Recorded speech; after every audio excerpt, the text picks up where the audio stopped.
Tonight we have a compilation of news stories. I've noticed recently that YouTube hasn't been recommending the videos as much as usual. If you like this channel and want to help support me, please like the video and leave a comment and make sure you're subscribed. It really helps. Thank you to all of you who keep coming back. Before we begin, if you think you might fall asleep, please introduce yourself in the comments. Please also like the video and subscribe if you haven't already. I'm always interested in knowing what country everyone is from, so let us know in the comments and share what time it is where you are. Thank you once more for joining me. Get cozy, grab a glass of water, turn the lights off, and make sure you've locked your door. Don't forget to say hello in the comments. It's time to close your eyes.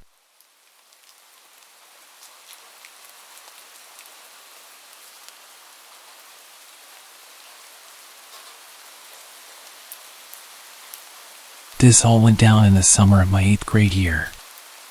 I was on my way to finally becoming a high schooler, and it was legitimately one of the best summers of my life. I had 3 weeks of no school until I was officially in high school.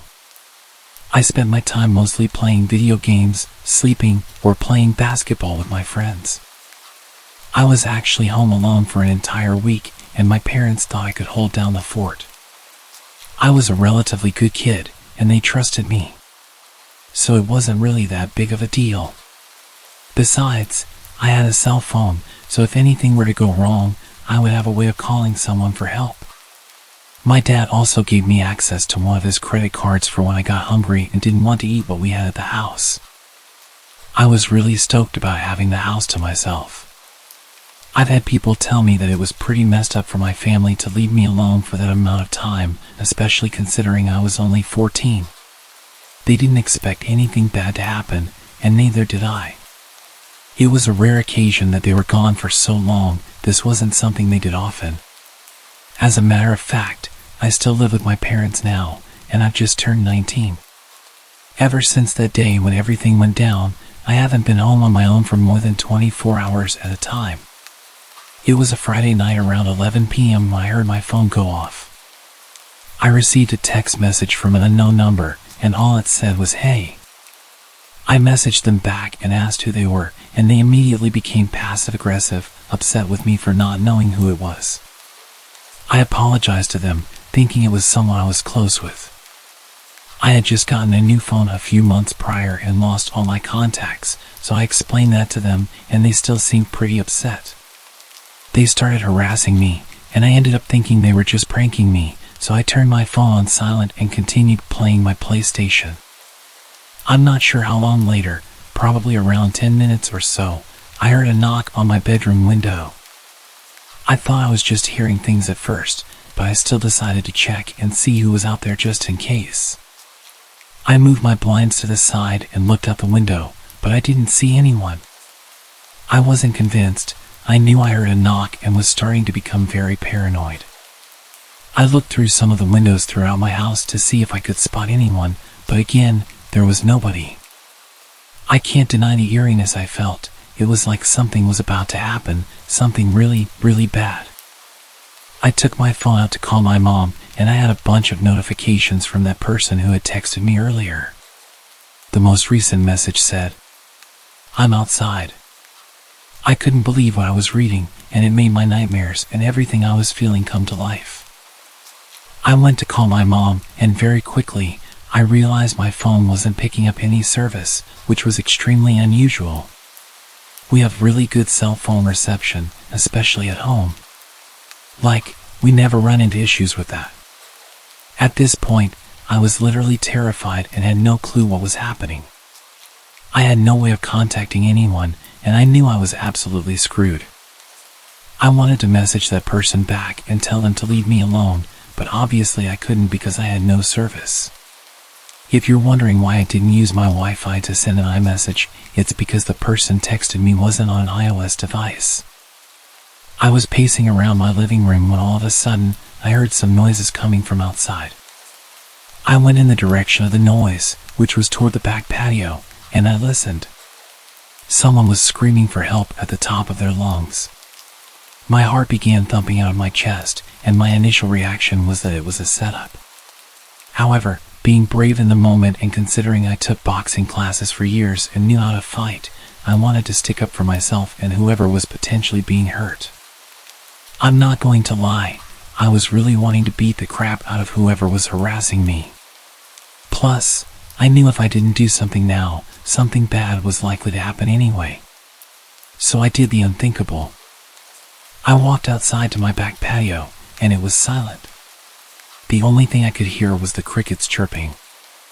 I waited for a second until I yelled out to whoever was there. I told them I was going to mess them up and acted a lot tougher than I felt. Almost right after that, there was an extremely bright light flashing at me from afar. Our house sits on quite a bit of land, and we have a huge backyard with tons of trees. Whoever it was pointed the light at me, clearly trying to piss me off. The light then began moving all around toward the house for a minute, then it turned off. Within an instant, the screaming picked back up again. It was the same voice pleading for help. I knew it was now or never. I ran back inside, into the garage, grabbed my old baseball bat as a weapon, and made my way back outside toward the woods, heading directly where I first saw the flashlight. My heart was fluttering at this point as I wasn't sure what to expect. As I got closer and closer, my anxiety about doubled. I couldn't believe that I was in this situation, and I had a sudden realization that what I was doing was pretty stupid. Right while I was about to turn around to go back inside, somebody from the woods that I couldn't see said something to me. It was so dark that I couldn't see anything. All I could see were the dark silhouettes of all the trees around me. I shouted loudly into the darkness, asking who was there.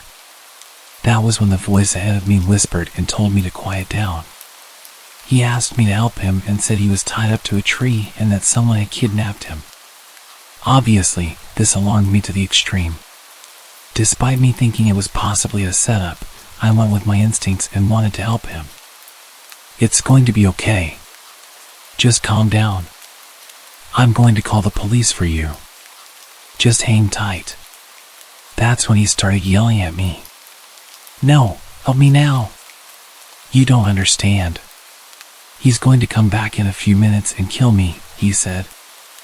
I was in a really bad situation as I just wanted to do the right thing. Okay, I'm coming. I'm right ahead. Just keep walking straight. I can already see you. My heart was beating at an incomprehensible rate now, so much so that I'm surprised I didn't pass out.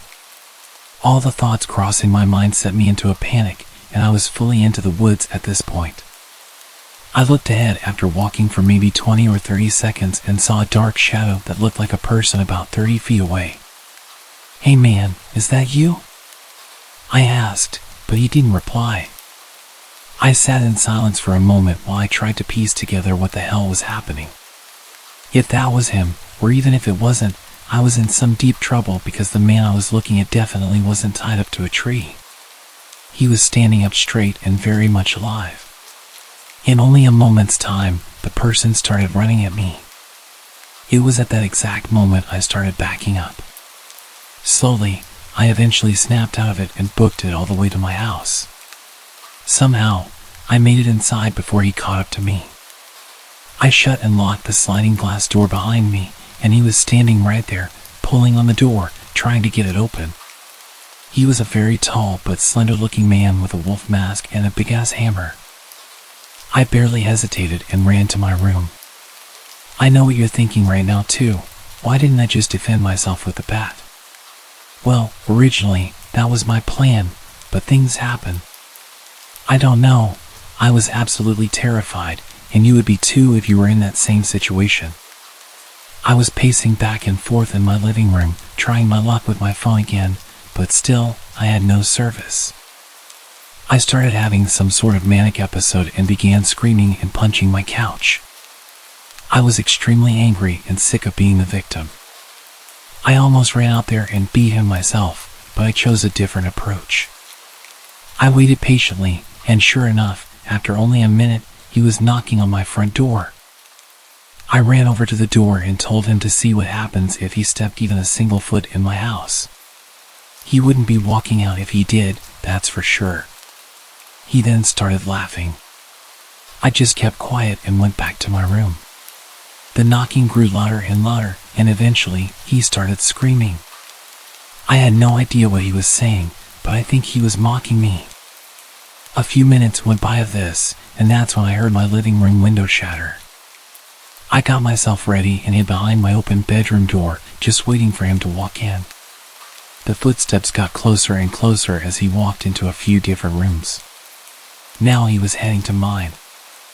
I gripped the bat tighter and said a little prayer. He walked in, and I was able to hit him in the head with the bat. He fell straight to the ground. I hit him a few times while he was down as well, to make sure he wasn't getting back up anytime soon, and I ran.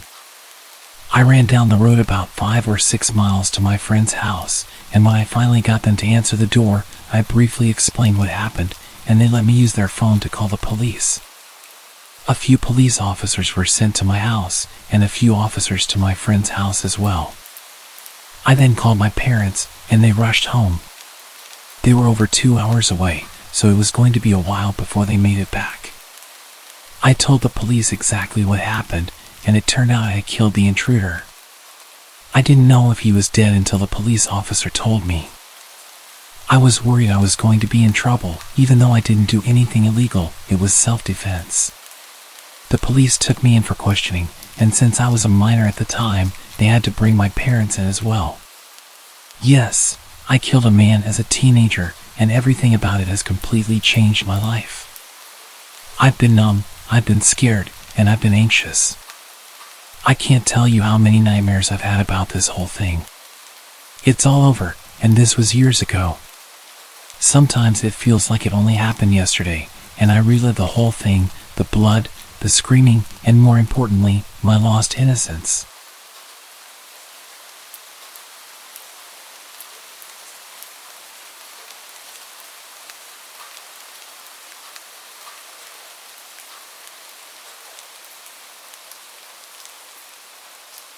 Back in 2012, I sat down with my girlfriend, and after 18 months of dating, I told her my family's deepest, darkest secret. 3 weeks later, I came home from work to find all of her stuff gone and a breakup letter sitting on the kitchen table.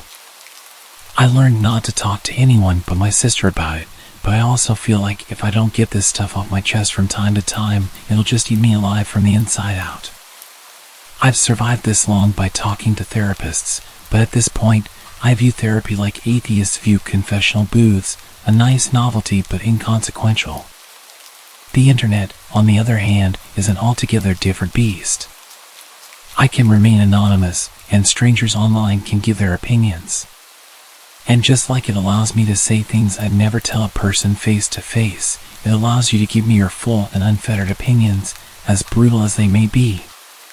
But I'm okay with that, and that's why I'm writing this. Because I don't want absolution, I want judgment. I was 12 years old at the time of my discovery, and all summer I had this one all-consuming obsession, Pokemon Red. I put hours into catching and training all the original 150 Pokemon. Then, when I beat the Elite Four and completed my Pokédex, I just deleted my save and started all over again. By showing that I loved playing Pokemon so much, I gave my parents a way of punishing me whenever I misbehaved. They were great parents to me for the most part, and my frequent misdeeds were mostly harmless. But whenever I failed to do my chores, or was rude to my sister, their go-to confiscation item was my Game Boy. It'd go like this: they'd hide my Game Boy somewhere, but I'd always find it, then get caught playing it and have it taken away again. This meant that I spent a lot of time snooping around their bedroom and my dad's office. Since it was still summer vacation, I had plenty of time to do it. It was during one of my little searching sessions that I discovered my dad had a secret space hidden away in his office. He normally kept it locked, but during one afternoon snooping, I found the key in his office. My dad had this big old antique cabinet that he kept all kinds of junk in, and I knew he sometimes hid my Game Boy in it. So after having no luck elsewhere, I began to search it. I remember sticking my hand into one of the bottom cabinets, leaning in just a little too hard, and then I heard a dull crunch of wood as the rear wall of the cabinet suddenly gave way. When I looked, hoping I hadn't broken it, I saw that there was a small hidden compartment. Due to the dim light, the only thing I recognized at first was the gun. But there was also something that looked like a letter and, more importantly, something shaped like my Game Boy. I reached out to grab it, but as soon as I touched it, I realized it wasn't what I was looking for.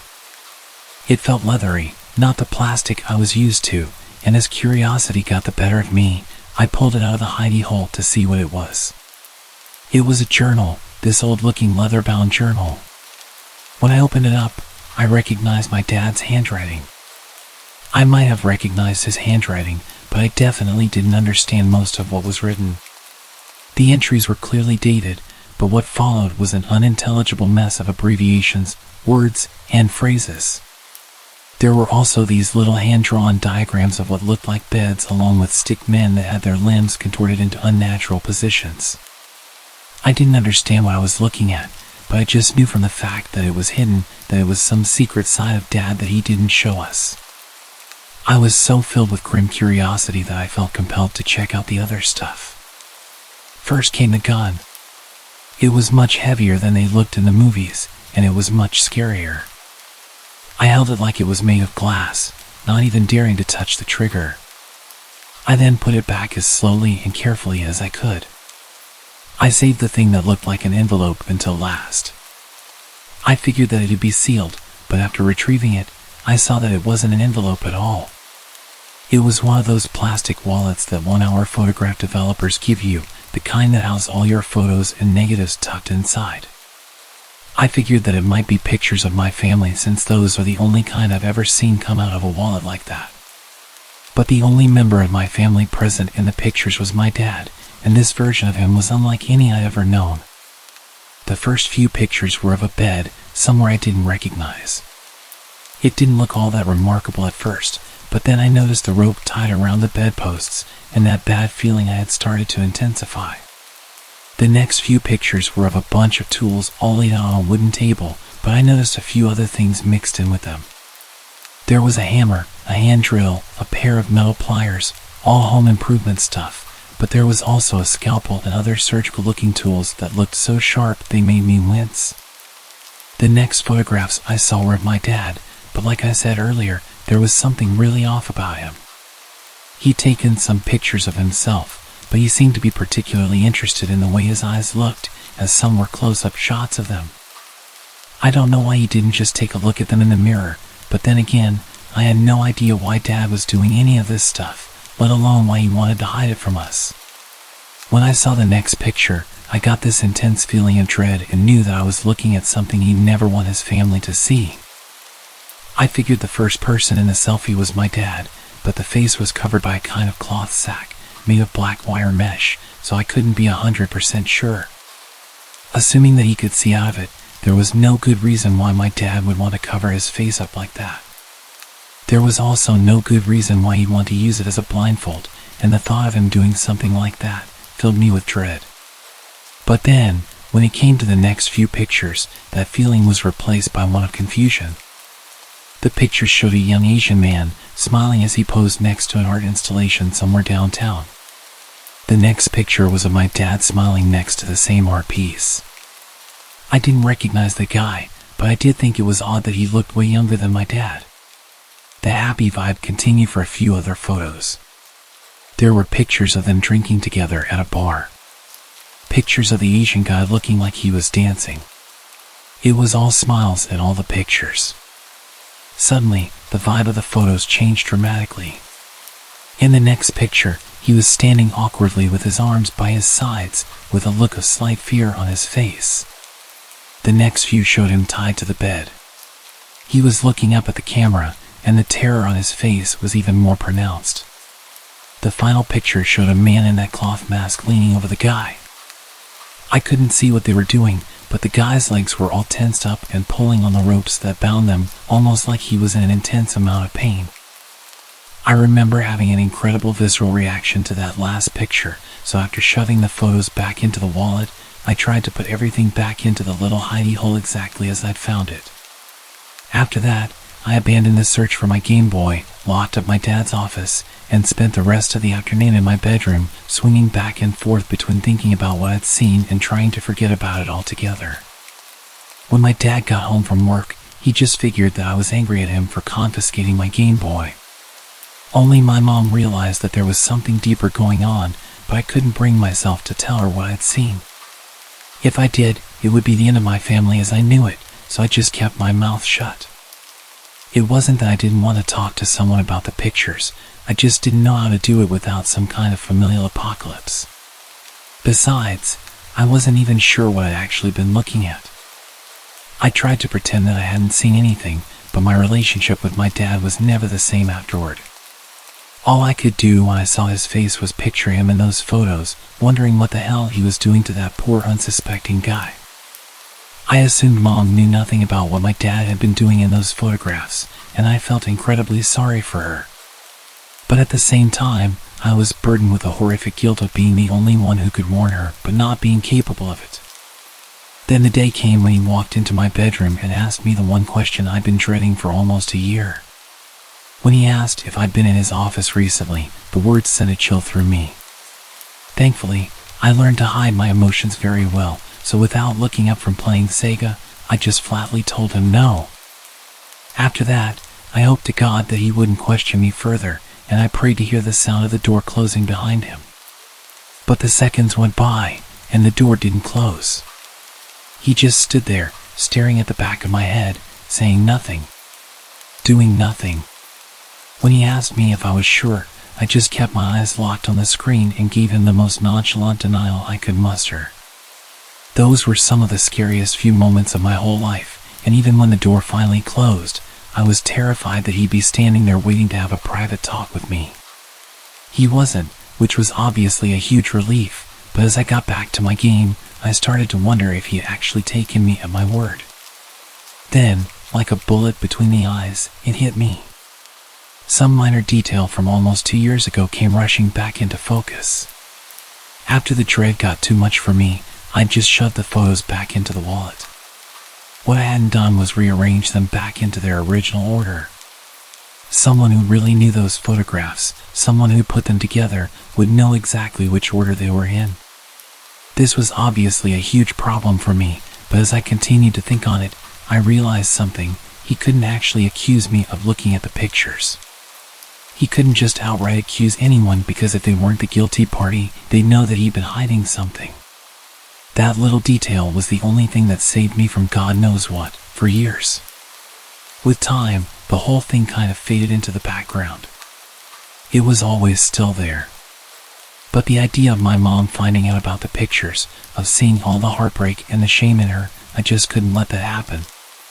Don't get me wrong, I was in almost constant terror of my dad hurting us, but with each day that passed, it grew easier to reassure myself that we were fine. The next time the photos seriously got into my head, I was in my second year of college.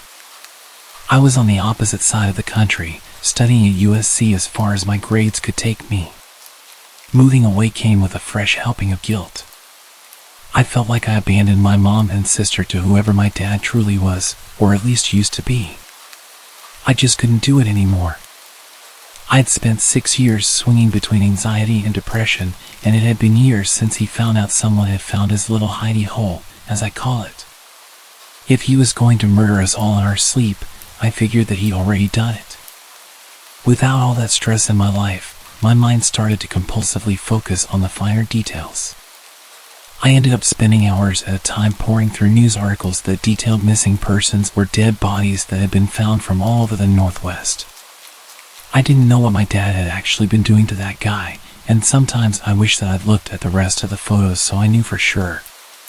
But I knew the guy's face, and I knew I'd be able to recognize him if his pictures were included in some missing persons or murder news piece.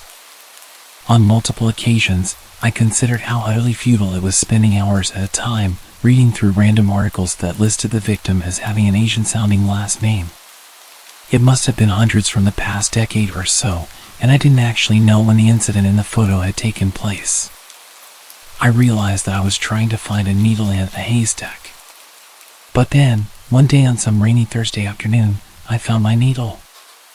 I don't want to tell you the poor guy's name because I don't want any of you reaching out to his family. They've definitely already been through enough. But like I said, I found him. I recognized the guy's face from a webpage, and it was a smile I swear I've recognized anywhere. It was burned into my brain after having stared at those secret photos. The article gave a few details regarding his last known whereabouts, but mentioned that the guy had talked about visiting a friend in the weeks before his disappearance. They went on to plead for any information, basically saying that the police had no idea what had happened to the poor guy. I'd known for years.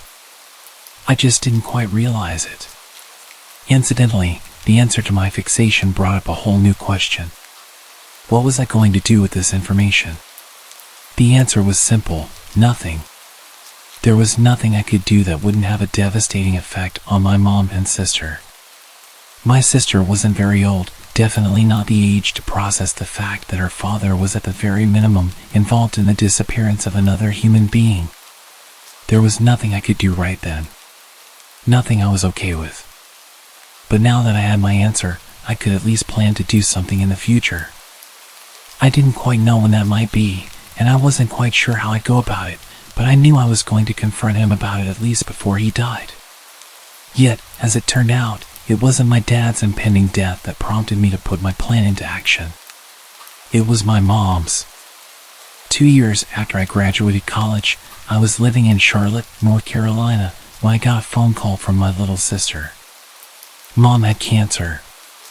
It was terminal, and it was aggressive. She had a few months tops. That's what the doctor said anyway. I planned on spending as much time as possible with her during that time. When she finally passed and the truth of what my dad had done could no longer hurt her, I made my move and did something I should have done more than 10 years prior. I called my dad for the first time in what felt like forever, and I gave him an ultimatum. I told him that I knew what he'd done, that it was me who had found the pictures all those years ago. I told him the only thing that stopped me from saying anything was not wanting to destroy our family, and that I wanted Mom to live a life of blissful ignorance before I finally tore apart his legacy. I gave him 2 choices. He could turn himself into the police and do the right thing, or I'd tell them everything I'd seen and how I could link it to the missing persons case from the late 90s that I'd found. The next day, I got another call from my sister, marking the second time she'd been the bearer of bad news in less than 6 months. My dad had taken his own life. It came as a shock. I considered the possibility that he might take his own life before I put my plan into action, but decided that he just wasn't the type. I figured he'd go on the run, try to move up to Alaska and change his name or something, maybe even leave the country. I guess it showed how little I really knew him, even up until the day he died. The only thing was, the whole thing didn't die with my dad. There was still more work to be done. I went back home to check his office for the pictures, intent on handing them to the police, but they were gone. I turned the house upside down, even checked the trash for ashes or things of that nature, but I found nothing. He must have destroyed them or disposed of them somewhere. But that wasn't good enough. He must have known that sooner or later, the cops would get him for whatever he'd been a part of, so he just decided to end it all and rob his victim's family of the justice they deserved. I went to the cops anyway, told them everything, and eventually received a call back from 2 homicide detectives. They called a handful of times over the course of the next few weeks, a few questions here and there. Eventually, I realized how difficult a task they were faced with. After DNA swabs of his office yielded no matches for their victim, there was very little they could really prove.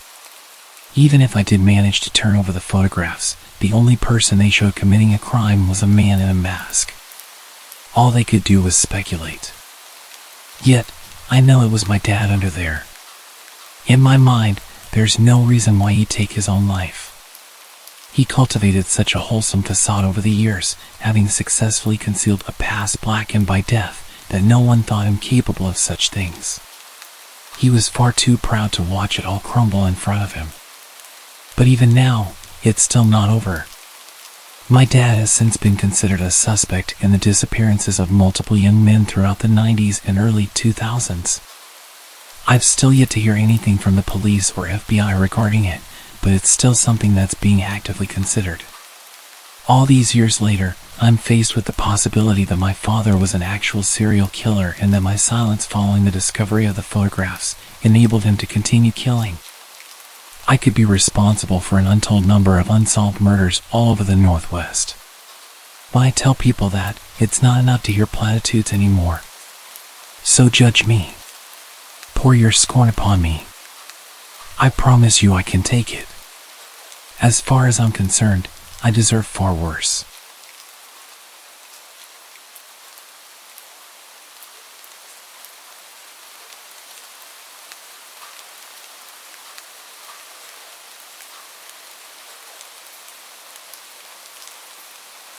When I was 20 years old, I came back home for summer break from college.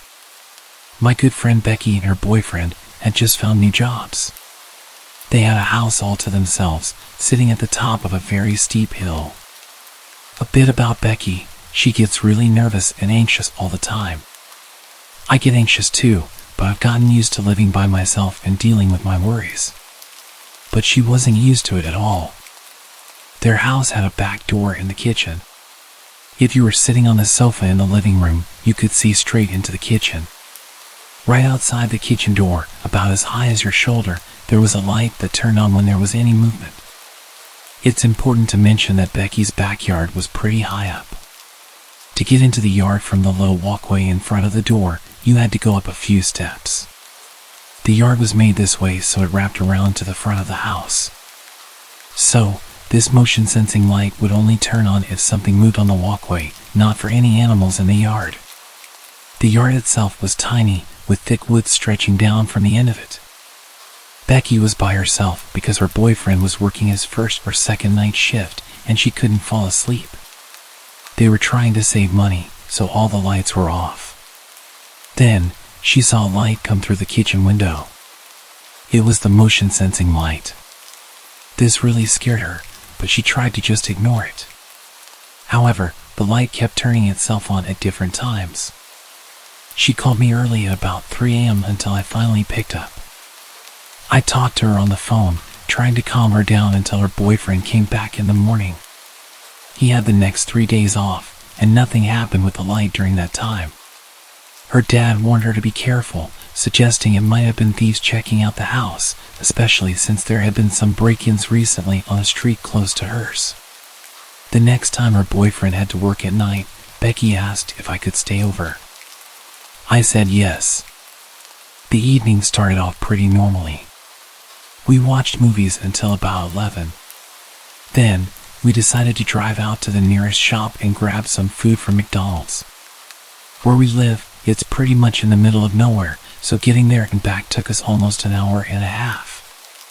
We got home around midnight and set up the air mattress in the living room where we planned to sleep.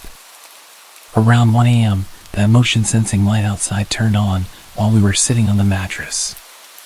I tried to calm her down by saying it was probably just an animal, maybe a bat or something flying by. Becky wasn't so sure.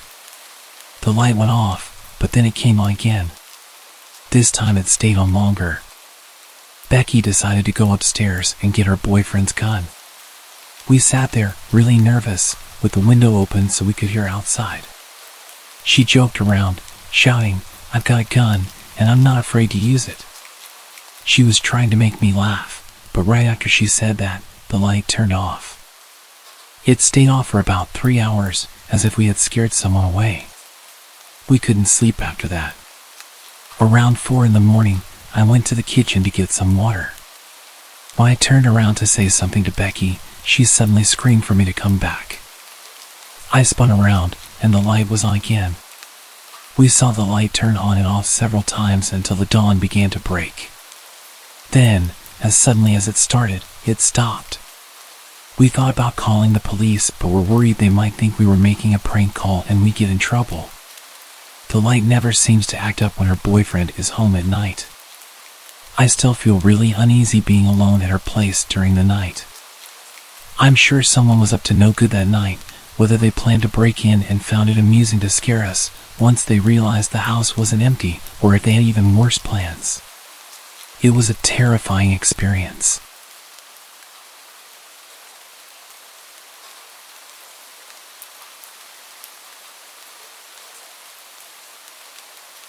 I was 10 years old and had just started 5th grade.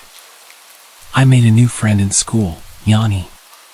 My parents allowed me to go for a sleepover at her house after they met her mom once. My mom and dad were pretty laid back because I was their last kid. My sisters were more than 10 years older than me. My mom dropped me off, said hello to Yanni's mom, and left. Yanni and I started playing karaoke when her mom decided she was going to leave. She said goodbye to us, gave us kisses on the cheek, and I remember thinking she smelled like black licorice. Yanni and I were left to do whatever we wanted for the next 5 hours. We played games, watched TV, and talked about school. Yanni's older sister came home around 1 a.m. and told us that we should go to bed because we were falling asleep on the couch. We went into Yanni's room and laid in her bed. Later that night, I can't be sure what time because it was pitch dark, Yanni's mom came home. I woke up to a pounding sound on Yanni's bedroom door. I started yelling in fear when I felt a hand over my mouth. It was Yanni telling me to be quiet and pretend to be asleep. But at that moment, it was too late. Her mom had kicked the door open, stormed over to the bed, and grabbed Yanni's face. She began screaming at Yanni because we had accidentally left the TV on. I was trying to hide under the covers, but she saw me. She began slamming her fists on the bed around me, screaming, "You think you are better than me?" over and over. I was sobbing, and all I could think about was going home. I was so scared and begged her mom to let me call my parents because I felt sick. Her mom grabbed my chin, looked me in the eyes, and said, "I know what you're doing, little girl, and you aren't going anywhere until I say you can." She stormed out of the room, slamming the half-broken bedroom door behind her. Yanni said nothing, and neither did I. Needless to say, I did not sleep that night. Every sound in the house made me jump. In the morning, when I went to call my mom, Yanni's mom was on the phone. She wouldn't let me use it, even though I asked multiple times. Finally, she was going to take a shower, and I heard her pass the phone off to Yanni's sister and say, "Don't let that little bitch use this phone. If you even think about it, I ain't buying you cigarettes anymore." I was a sheltered kid at the time, but when I overheard that, I knew I had to get out of there. I approached Yanni's sister, and she basically threw me the phone. She was ready to give it to me before I even asked for it. With a look of fear in her eyes, she said, "My mom is calling her guy, so you need to call your parents quickly." And so I did. She saved my life, and I still believe that to this day. Was her guy someone who was going to get rid of me? I shudder at the thought. The rest of the story isn't very exciting.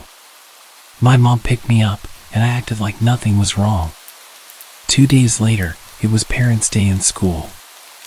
Yanni was in my class, which meant her mom was there. Her mom approached me and asked me why I never wanted to come over anymore and accused me of being a mean girl. She talked to me in a way that seemed harmless, so it wasn't obvious to my mom or my teacher. I kept my mouth shut and didn't say a word. Well, until 2 weeks later. My older sister was babysitting me while our parents were at the movies, and I broke down and told her what happened because I couldn't stop thinking about it. She comforted me and told our parents. We hugged each other and cried. A couple of weeks later, Yanni stopped coming to school. My classmates wondered what happened, and so did I. I didn't want to ask my parents what happened. 15 years later, I heard from Yanni on Facebook. There was no life-changing conversation, but we exchanged pleasantries. That's life sometimes.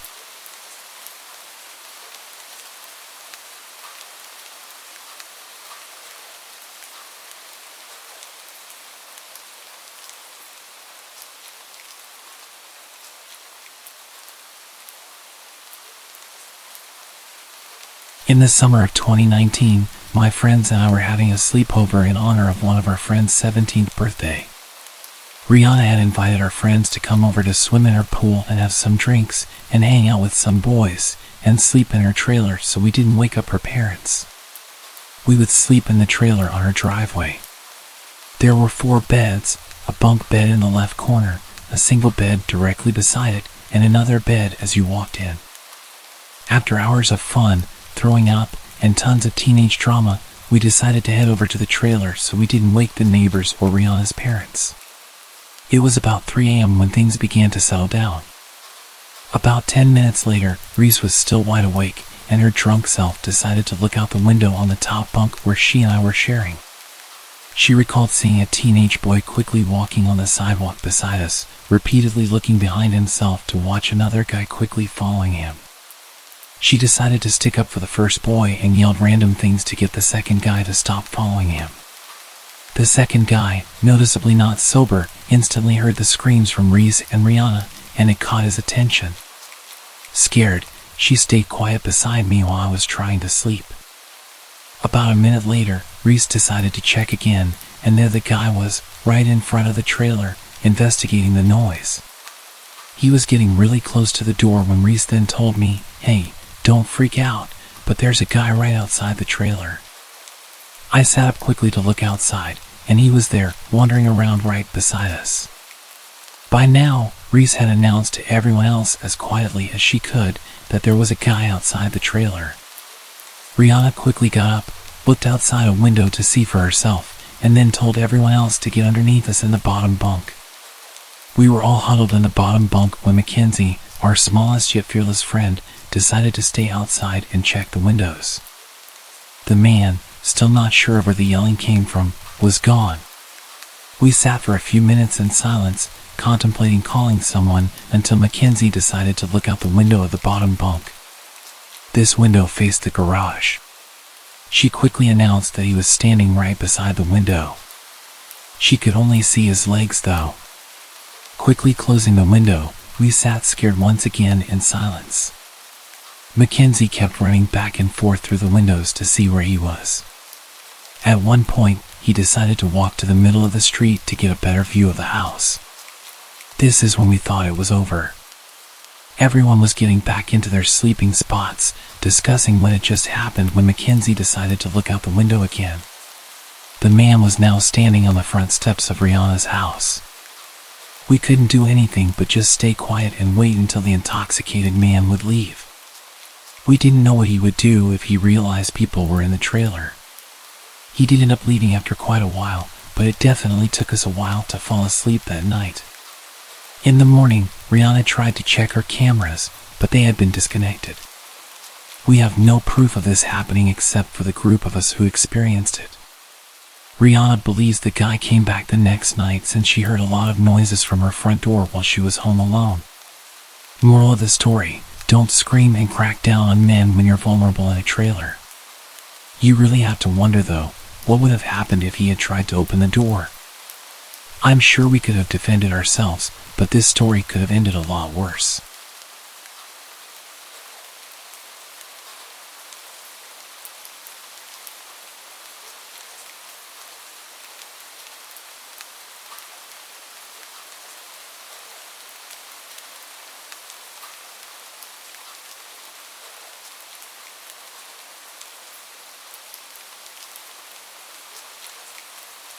This happened during August this year. To start off, this happened with my best friend Hazel. We are both 14, turning 15 this year. When Hazel came back from vacation, we immediately decided to have a sleepover at her house. She has a big closet inside her room that she uses as a makeup room, which will be important later. We were just relaxing and talking in her room when the idea of using a Ouija board came up. We often joked about how we should try to use it and summon the serial killer Richard Ramirez to see if it could actually happen. After that idea came up, she brought it out and set it up with the lights off, except for her TV, which we were using to listen to old music while playing. This wasn't her first time playing, and she would say that it doesn't actually work as she's tried multiple times. But this was my first time playing with it. We would always talk about the Ouija board in her house because creepier stuff always seemed to happen there. She also has an old house built in 1935 with creaky floors. For example, something that happened there to me 3 years ago was when I was trying to sleep around 4 a.m. and I felt something touching my foot for a few seconds. I thought it was her cat and said, "Hazel, why is your cat playing with my foot?" She said, "My cat isn't here right now. He's outside the door." That's when it hit me, and my heart dropped. Her door was fully closed, and her cat was still outside the door. Neither one of us wanted to look or even move after that. We also stopped talking and just tried to fall asleep faster, but it was very hard for me. I couldn't move at all and felt stuck, starting to sweat from how scared I was. Anyway, we had our fingers already on the Ouija board, and it wasn't working for the first few minutes. But when we asked, "What's your name?" it finally spelled out Richard Ramirez.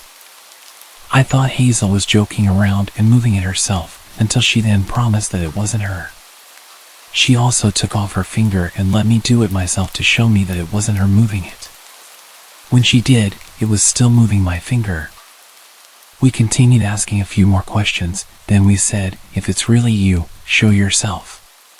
Hazel has a few dolls in her room, but the creepiest one by far was her ventriloquist dummy. After we said that, the dummy's eyes started to blink and then look back and forth.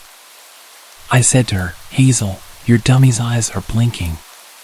When she saw it herself, she completely freaked out, screamed, and jumped onto me, holding me really tight. It stayed like that for a while until she finally got off, but the dummy started blinking again. That's when I looked at her makeup closet from the bed and saw her mirror in there. From the reflection, I could see a figure just sitting there. Once I told her that, she held onto me even tighter this time, and she stayed like that for about an hour. It was about 4 a.m., and we still weren't even in our pajamas yet because we were way too scared to get up, and I didn't want to get up without her. After an hour, we finally said goodbye on the Ouija board, and I was able to convince her to get up with me to at least turn on the lights. When the lights were turned on, she was perfectly fine after that. We got into our pajamas and tried to sleep with her LED lights and a lamp. She was already sleeping, but I was having a hard time falling asleep. I once again looked at the dummy, and it was still blinking. So, I don't think we had said goodbye properly. I felt scared now since Hazel was already sleeping, so I just tried to turn the other way and close my eyes, trying to force myself to fall asleep. Once we woke up the next morning, everything was back to normal. Everything was fine, and nothing else happened. She tells me that she still sees the dummy blinking sometimes and that she's too scared to go to sleep at night. She sleeps with the lights on. She's considering getting rid of both the Ouija board and the dummy. I still don't think we said goodbye properly, and I know she won't be playing with a Ouija board for a while. I never believed Ouija boards worked or were real until this experience. You should truly be careful when you're playing with stuff like this. You never know who you're actually talking to or what can happen. Especially watch what you say to the Ouija board because it can end badly very quickly.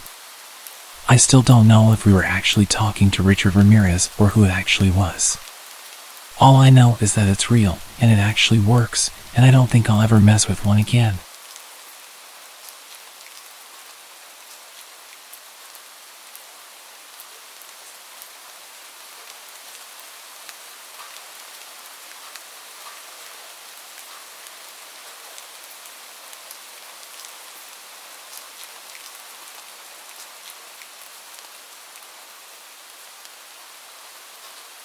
This story is genuinely still one of the weirdest experiences I've had with a friend.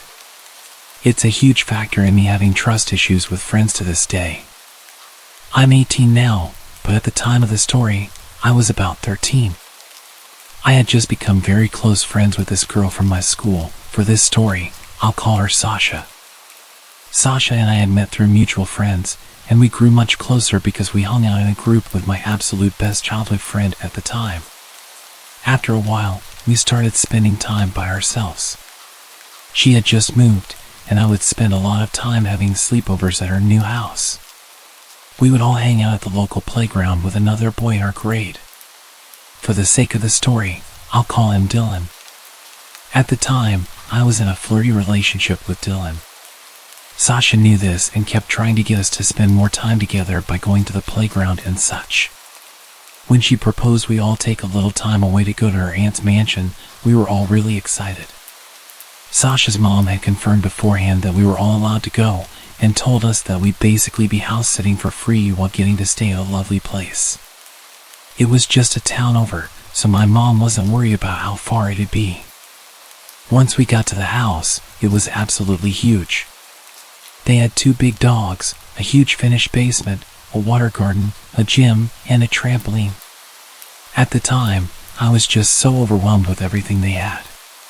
But after a while, Sasha started saying how bored she was. From previously hanging out with Sasha, I had known her to be quite dramatic.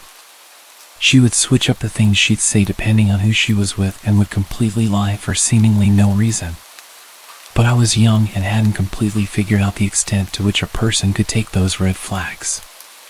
Her boredom was a bit weird to me, seeing our surroundings, but when she suggested we do something, I reluctantly agreed and asked what she had in mind. Sasha then told me that she wanted to take a mall trip so we'd have cute clothes for the upcoming county fair. She took her phone into the other room to call her mom and ask for some money for the shopping trip. I heard the whole conversation from the room over. I heard Sasha's mom word for word say that her aunt and uncle were being charitable and wanted to thank us for house sitting by giving us some money for shopping. Sasha's mom then said to Sasha to take some more money from the drawer in the closet in the bathroom, which is where I was standing. They both seemed so genuine. I was really shocked and impressed when Sasha's mom said we could have such a big amount of money. At my age, I think it was about $500, and Sasha took more for herself. I was completely fine with the amount and thanked them profusely for it. I didn't really have much money growing up with a single mom, so as Sasha was looking through the drawer, I genuinely thought that was just what upper middle class families did. Looking back, I can now call out so many points where I would have left, but I didn't have a ride home and didn't really know how to describe the situation to my mom just yet. So I trusted Sasha, and we went to the mall. This is when Dylan met up with us to begin his stay there. Wanting to win Dylan over a bit, I shared some of the money with him. Both of us spent just enough to get a hoodie and food. Sasha used the rest of the money for herself. We walked home that day, which Sasha insisted we do, although it was freezing and we were about 30 minutes away. These were the moments looking back where I know Sasha was off about the whole situation. When we finally got home, I remember Sasha instigating a fight with Dylan, and he got so mad he fell asleep. The day after that was the fair, so we all cleaned up and went home. Sasha's parents provided us all with transportation. Once we got to the fair, I remember Sasha having to leave early because she and her mom were having problems. But I tried not to ask questions because, again, I was aware things were a bit off in their situation. A few days later, my mom got a random Facebook message from my previously mentioned best friend's mom. She had sent my mother a message describing how awful of a child I am and making several shocking claims with an attached article from the police. It apparently featured mine and Dylan's faces and stated that we had stolen around $7,000 from the most popular women's basketball team's donations. Directly after this, Dylan's mom called mine, initially thinking that we had told them Dylan stole it. After figuring out we hadn't, we both knew there was only one person it could have been. I still can't wrap my head around the whole situation, but my prior best friend's mom always thought badly of me after this. Some people probably still do. From what I've gathered, Sasha's mom had probably sent us there with the intention of having Sasha or Dylan take the money, knowing we trusted her as an adult. Since Dylan and I are black and Sasha was a white girl in the area we live in, everyone would believe Sasha was completely innocent, especially the police. Unfortunately, situations like this happen a lot, and kids like us are always blamed, even by the people I trusted, like my best friend's mom. Luckily, my own mom immediately believed me. The police and basketball team ended up dismissing everything they said, as Sasha's mom presumably confessed everything to her sister and brother, who owned the house and basketball team. Luckily, Dylan and I ended up dating after this, and we cut off Sasha completely. Although I sometimes still see her face on Instagram, I hope she's doing well, but I would only like to know that from a distance.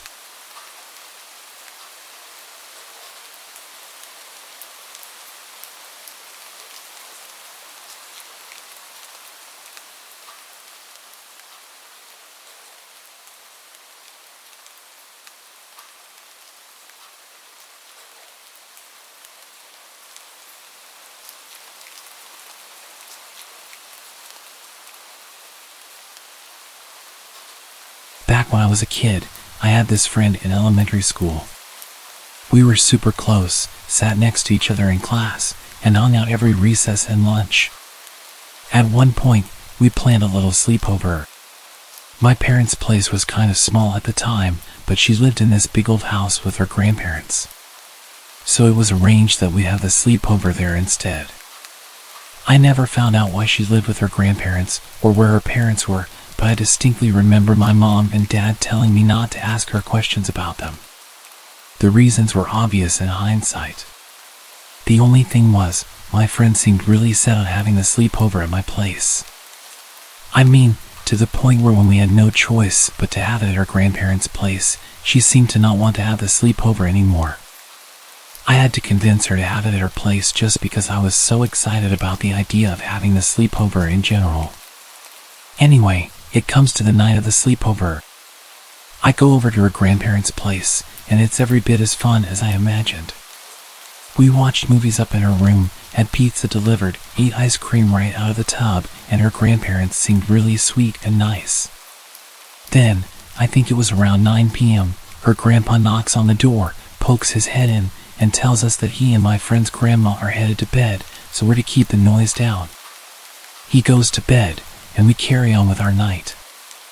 A little while later, I head over to the door, telling my friend I needed to use the bathroom. She jumps up, throws herself between me and the door, and is like, "You can't go out there, you'll wake up Grandpa." I tell her not to worry, and then I creep down the hall on tiptoes so as not to wake him, but my friend still refuses to let me leave the room. I think she's actually playing around for a second. I try to get past her, but she actually shoves me back away from the door with this angry look on her face. I didn't want to start a fight with her. After all, the whole objective was to keep as quiet as possible. But still, I needed to use the bathroom, so I asked her where I'm going to go. And get this, she reaches under her bed and pulls out one of those plastic stationery trays. She points at this plastic tray and tells me to just use it. Again, I think she might be playing a cruel trick on me, but she's deadly serious. She actually wanted me to pee in that stationery tray. So I did. It was super gross, but I did it, and instantly the mood is just destroyed. I had nothing to clean myself up with. I'm pretty sure I peed a little on my nightgown. It was just all kinds of disgusting, but still, my friend wouldn't let me go use the bathroom to wash up. The weirdest thing was she acted like it was normal. She never did anything like that at my house, and she definitely didn't seem like that kind of kid. She wasn't known as the stinky kid in school. The whole thing just kind of blew my mind, and although I didn't let it affect our relationship, I definitely didn't like to stay over at her house again. We stayed close for a long time after, but ended up going to different high schools because she moved in with her aunt over in St. Paul. We kept in touch using MySpace back when that was still a thing, but I never got to the bottom of her weird nocturnal bathroom habits. Not until well after her grandpa passed away. When he died, she seemed to take it really badly. When I called her, she broke down crying so much that she had to hang up, and she wouldn't return any of my texts no matter how much I begged her to get in touch. In the end, me and my mom looked up her aunt's home phone number and called ahead before we drove over. The aunt seemed more than happy to talk to us, but with the caveat that she had something very, very serious to tell us. My friend's grandpa had attacked her multiple times in the night. It was a little more complicated than typical abuse. He was a veteran and suffered heavily from post-traumatic stress. Every few nights he'd be found patrolling the house, apparently sleepwalking or having a mental episode.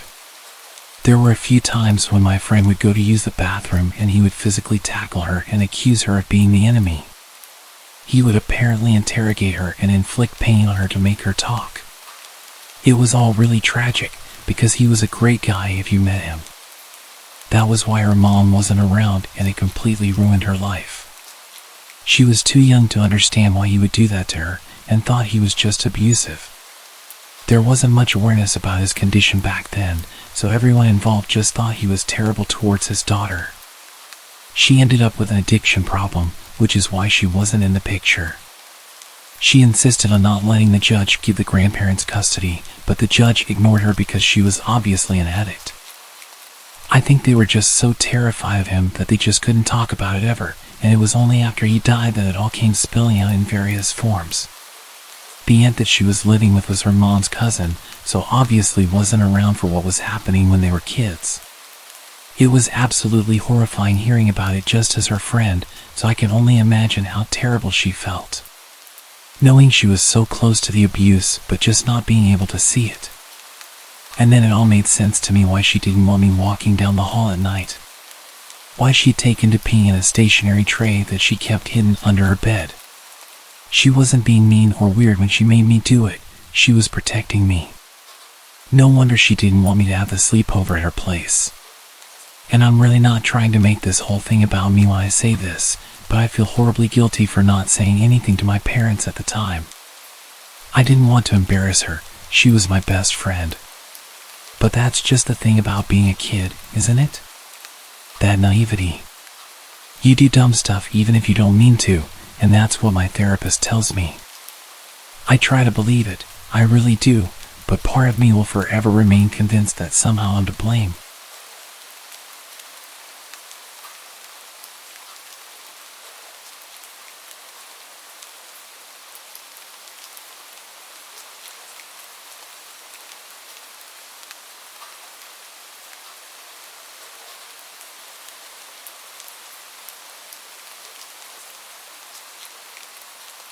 When I was a kid, my best buddy and I were having a sleepover. His parents had gotten a divorce a couple of months prior, so to counter all the stress, he pretty much got whatever he wanted. It wasn't like his mom was spoiling him, she was just being super nice to make sure he wasn't too bummed about his dad leaving. Did it work? Yes and no. Getting to have his friends stay over, getting an Xbox, a cell phone, and much more personal freedom was all well and good, but every so often, you could tell the whole thing was getting to him. The good thing was I got to spend a whole bunch more time with him to give him the support he needed, which coincidentally meant that I was there for one of the worst moments of his childhood. So we're having a sleepover, and his mom is having a friend over. They're downstairs while we're up in his bedroom. At one point, I wanted a glass of water, so I headed downstairs. To get to the kitchen, you had to walk through the TV room. I see my buddy's mom's friend is a dude, and they're getting kind of close if you know what I'm saying. They jump off each other when I walk into the room. I walk through like I didn't see anything, and it's incredibly awkward as I walk back through with my glass of water. Then I make the mistake of mentioning it to my buddy. He's clearly not happy with the fact that it's a dude. We're 9th graders at this point, so we're pretty savvy. Anyway, my buddy isn't happy, but he just does his usual thing of internalizing it before distracting himself. Not the best coping mechanism in hindsight, but it is what it is. Then remember that cell phone I mentioned? Well, his mom bought it for him so he could keep in touch with his dad, which he then does. And guess what's the first thing he tells him? That there's a strange dude over at his house. I totally blame myself in the moment. It sucked so hard. When my buddy hung up, turned to me with a smug grin, and said, "Dad's on his way over." I just knew something bad was going to happen. I kind of wanted to leave, but at the same time, my whole reason for being there was to be a good friend to Ryan.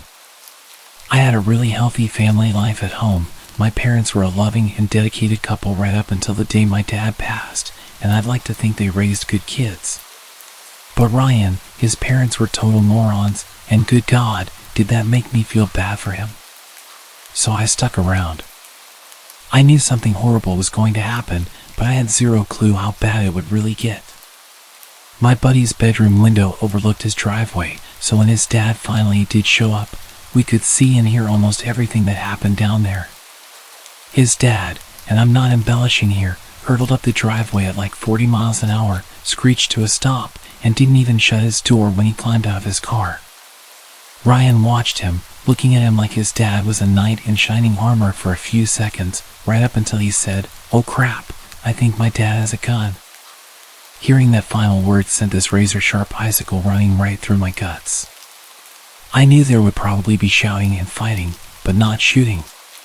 He started banging on the door until his mom answered and then demanded to know where her guy friend was.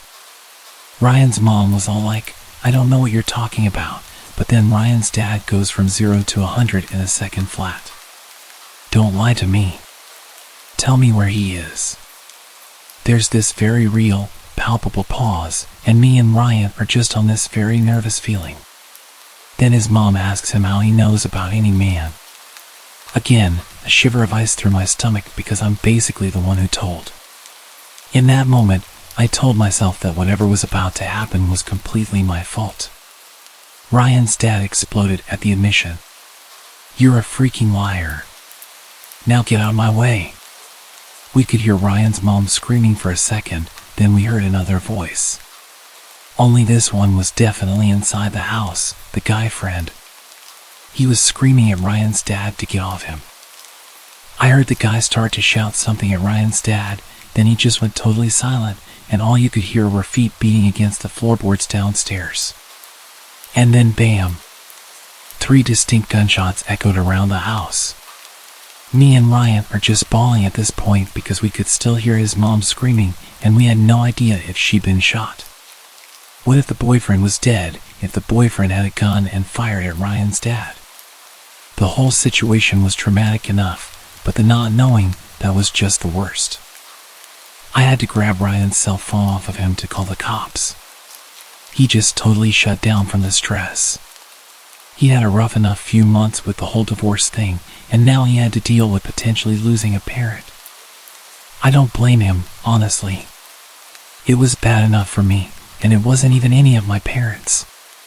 The 3 shots were all we heard, and before the cops showed up, the only sounds we could hear were Ryan's mom crying downstairs. We should have gone to check on her, I know we should have, but the dispatcher told us both to stay put because we didn't know if there was still an active shooter, so we did as we were told. Thankfully, everyone turned out to be okay, and no one was even shot. Ryan's dad had aimed the gun at his mom's friend as soon as he'd laid eyes on him, but the guy was quick and just bolted up the back of the house. As Ryan's dad pursued, he fired 3 shots, but it was basically just to scare the guy away at that point, and I heard none of the bullets even went near him. But still, it was terrifying, and Ryan's dad ended up going back to prison for a long time because of it.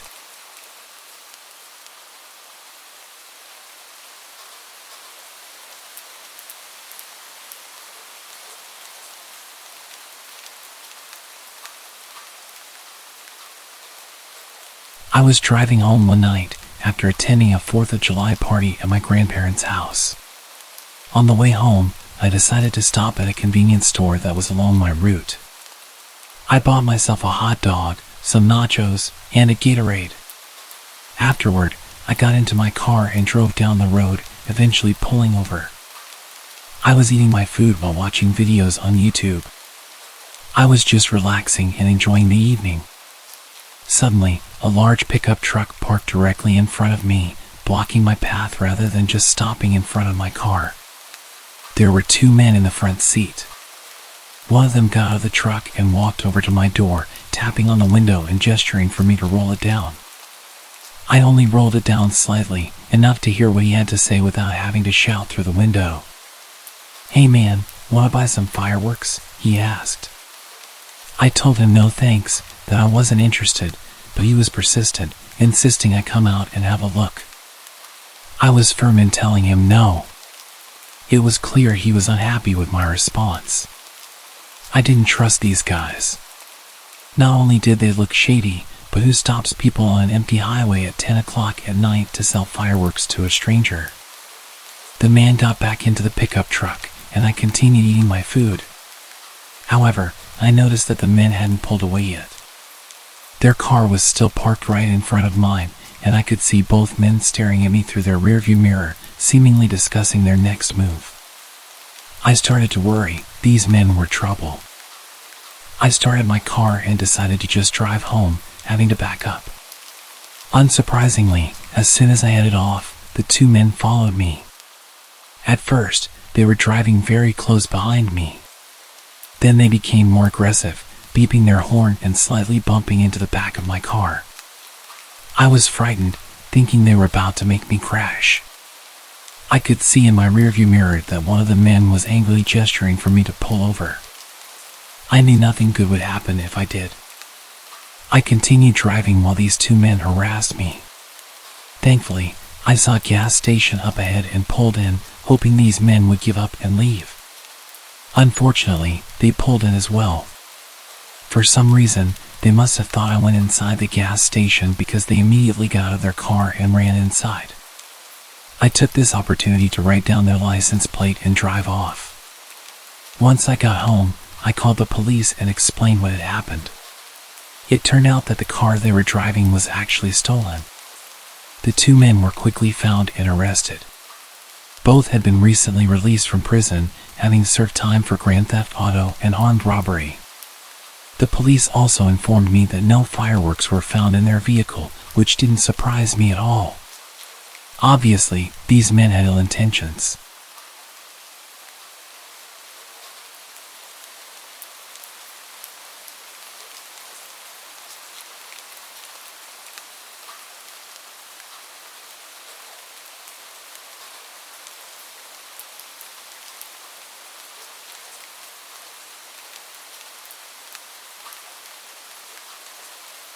My name is Brett, and I'm 24 years old, but this story happened 10 years ago when I was 14.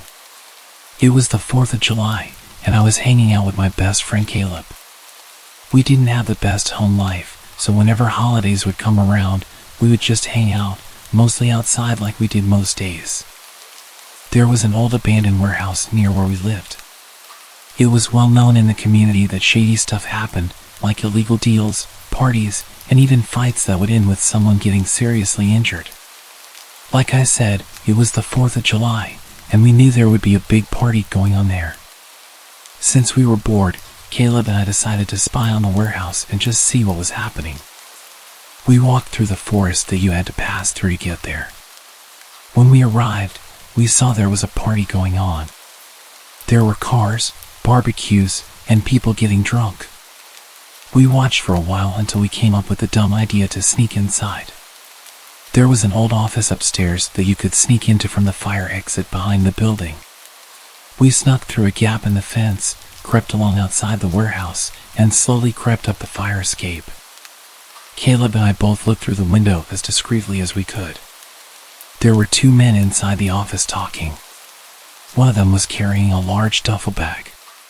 Shortly after, the two men left the office and headed downstairs to the rest of the party. I told Caleb, "Come on, let's go before we get in trouble." He kept telling me we should take a look in that bag. I kept trying to tell him not to, but he wouldn't listen. With the fire escape door, it only opened from the inside, so we couldn't just open it and walk in. I was still looking through the window when Caleb smashed one of the windows and proceeded to climb in. I was too surprised to say anything and watched as Caleb went inside to take a look in the bag. I didn't worry too much if people could hear the crash, as there was loud music playing in a party with plenty of people around. Still, I didn't hang around for long. Caleb took a look inside the duffel bag. I kept whispering to him, "What is it?" He didn't answer, just put the bag down and started to climb back through the window.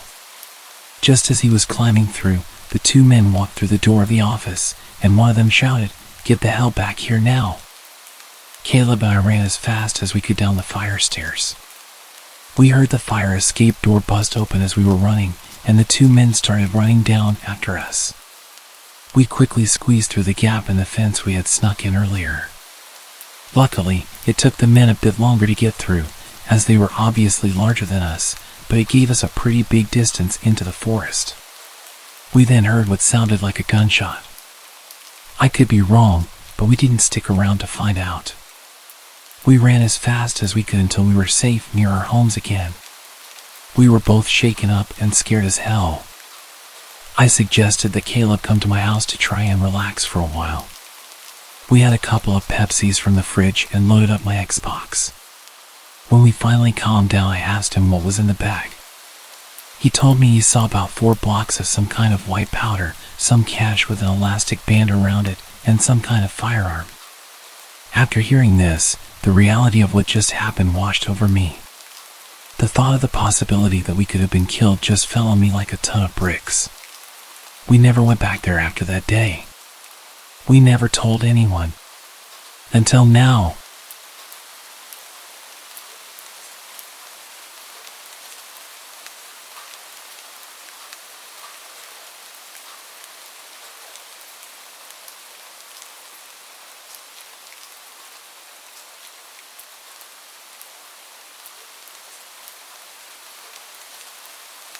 My name is Dale. I'm 33 years old. This story happened last year on the 4th of July. I invited a few of my friends over that evening for a barbecue and some beers. The evening went well. It was around 10 p.m. when my friends all left to head home. After seeing them out of my front door, I returned to the backyard to clean up. I saw a man standing there. He was a young man, about 19 years old, extremely skinny, wearing a white tank top, blue cargo shorts, and black boots. His hair covered his eyes. I stood there confused and asked, "Who are you? What are you doing here?" He didn't answer. He then picked up a half-eaten burger from the table and slowly started to eat it. I thought he must be some kind of junkie. "Can you get off my property now, please, or I will call the police," I said. As I said that, he stopped chewing and looked at me right in the eyes. The look he gave me was pure evil, like he wasn't human on the inside. He then pulled out a large knife and was rubbing it across his face. Thankfully, after that, he climbed over my fence and disappeared. I was so confused.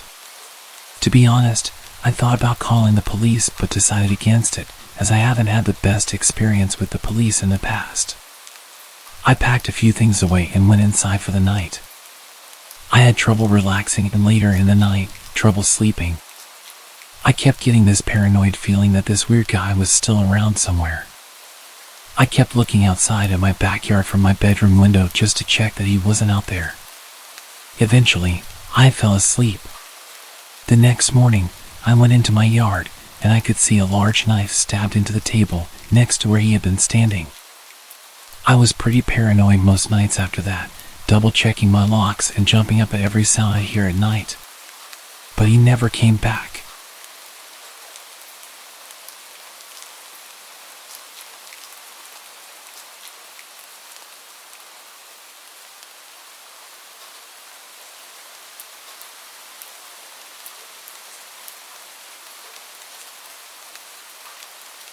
This story happened to me 2 years ago on the 4th of July. I was 15 years old at the time. It was 10 p.m. and I was lying in my bed, staring out the window and listening to music. Suddenly, I saw something fly over the forest near my house and crash. There was a loud bang, but I don't think anyone suspected anything because, like I said, it was the 4th of July. There were plenty of fireworks going off and people outside partying. My best friend Mike, who lives a few doors down from me, called shortly after the crash. He asked if I had just seen the UFO fly over. I should mention that Mike is obsessed with UFOs and aliens and talks about them all the time. Anyway, he was riding his bike while telling me that I needed to meet him to check out what had crashed. I didn't want to go outside because I couldn't be bothered. Whatever had crashed probably wasn't anything special. But he was persistent in trying to persuade me to join him. He stayed on the phone with me, telling me he had just arrived at the site. Before he could describe what he saw, the phone started cutting out, and I couldn't hear him clearly. Before the phone died, I could make out him saying, "There are men approaching me, men in suits." The phone cut out and went dead. I got on my bike and rode as fast as I could towards the crash site. I rode for what seemed like ages.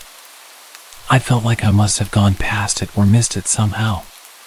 As I was looking around, I kept trying to ring Mike, but it went straight to voicemail.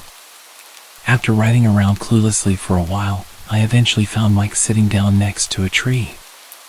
I went up to him and asked what he was doing. He didn't answer me, he was just blankly staring into space. I kept trying to talk to him, but he wouldn't answer or even look at me. Eventually, I got him to stand up and asked what he had seen. He told me that he didn't see or find anything. I was so confused because this wasn't like Mike at all. It's like he was a different person. The Mike I know is always talking and never shuts up, one of the happiest guys you'll ever meet. All he wanted to do was go home and not say anything. So, we went back to his house, and he went inside. I couldn't figure out what happened to him or where that thing that mysteriously crashed had gone. I couldn't sleep that night. I just gazed out my window, thinking. As I was staring out the window at the forest, I saw something. I quickly picked up my binoculars and looked. I saw two men wearing special kinds of suits staring at my house. I went to grab my phone to try to get some kind of picture, and of course, as soon as I looked away, the mysterious men had gone. That night changed my life. Mike was never the same. I don't know who or what those men were or what they did to him in those woods. I could never get him to talk about what happened.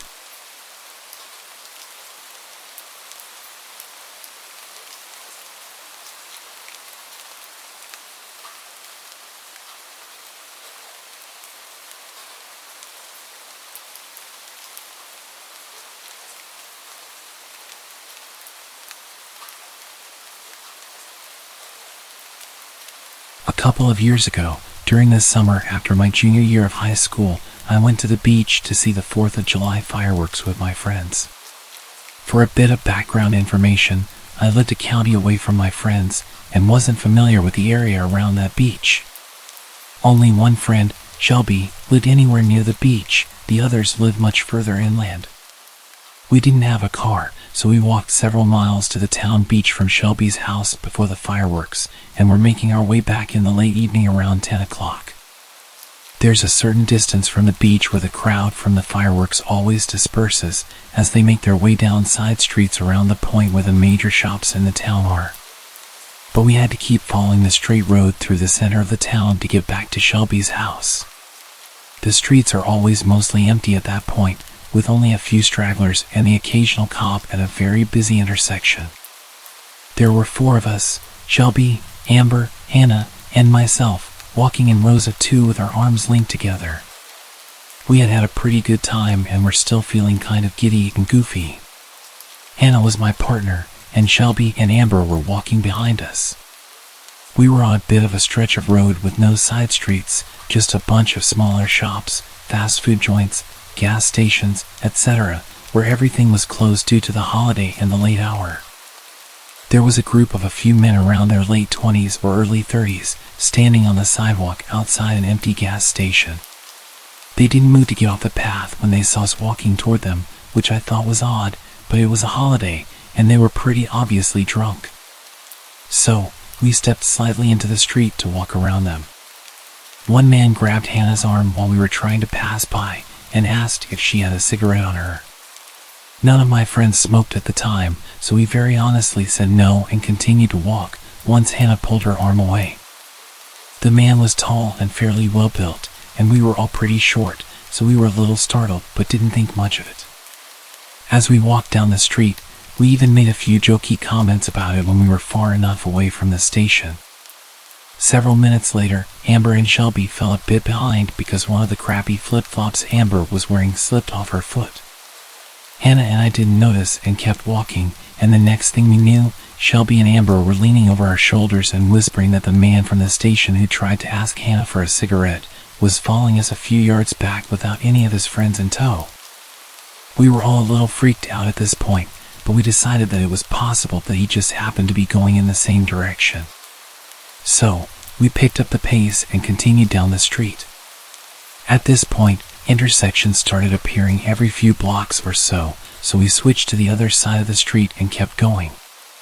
We thought that we probably had nothing to worry about anymore until Amber looked over her shoulder at the next intersection and saw the guy on the same side of the street as us again. We switched once more, and he did the same. The third time we switched, he kept walking on the other side of the street. A bit after the intersection, a big commercial truck was parked on our side that blocked the view of most of the street in front of us. Something didn't feel right to me, so I made everyone hang back a few seconds, and we stopped a couple of yards away from the truck. Lo and behold, the gas station guy crossed in front of the truck and headed down the side street next to it that was between two shops that were already closed for the evening. Shelby started swearing, and we turned around and ran back to the intersection and down the street that intersected the street we had been walking on. We were only an empty train parking lot away from Shelby's house then, so we kept running full tilt down the street and through the lot, as she explained that the side street he walked into wasn't a real street. Just a dead-end alley between two restaurants. Nobody familiar with the area would walk down there on purpose, but it would be the perfect place to go if you wanted to get the jump on somebody walking by.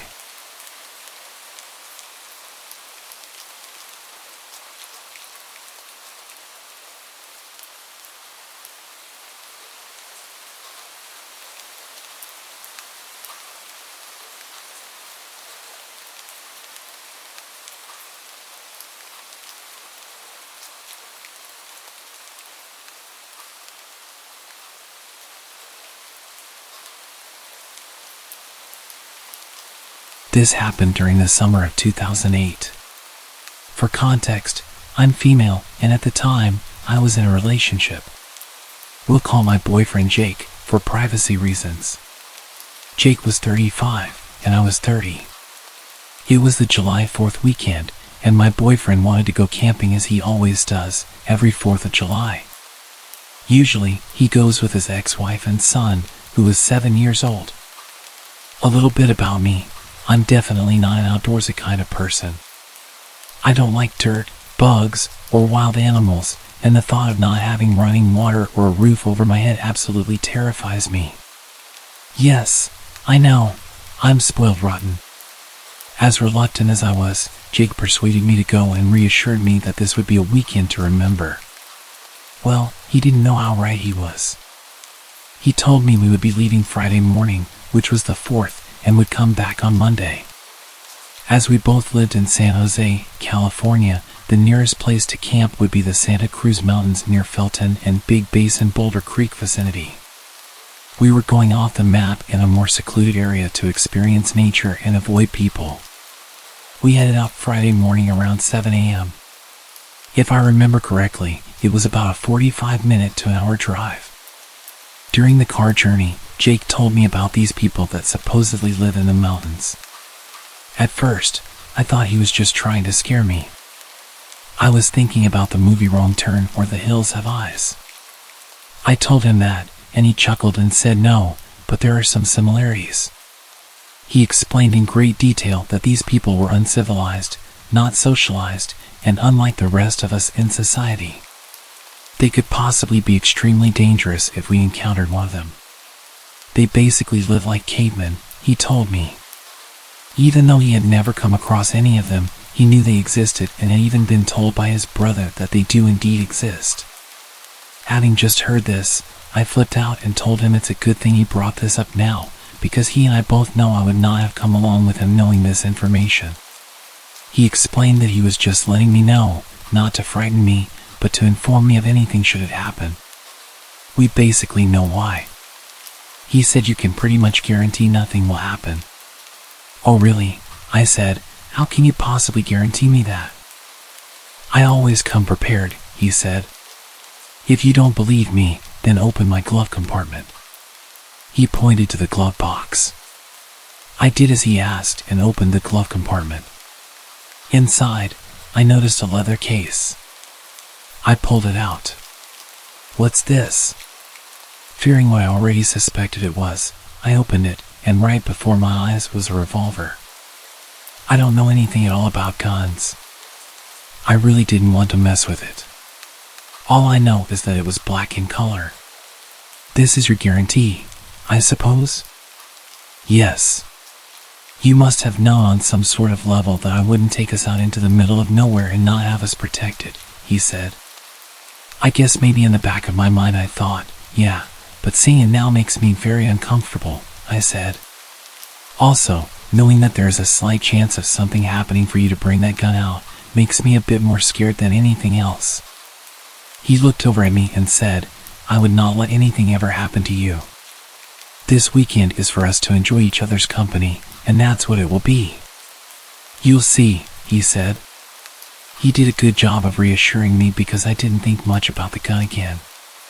We reached our destination not too long after that. All around me was just nature, trees, branches, rocks, and boulders everywhere. You could barely see the sky from all the trees blocking out the sunlight. We began to unload everything from his Toyota Sequoia. I was impressed by what he had brought: a 2-bedroom tent, a king-size airbed, and a portable generator with 3 outlets to run power out of. "Wow," I said, "maybe this won't be so bad." He smirked that smirk I loved. Now that I think about it, I think it was more of an arrogant smirk. My cell phone didn't really get any service out there and was basically useless, but I did use it for music. Smartphones were just starting to become available, so I just had my Motorola Razr. I was already ready for an upgrade back then.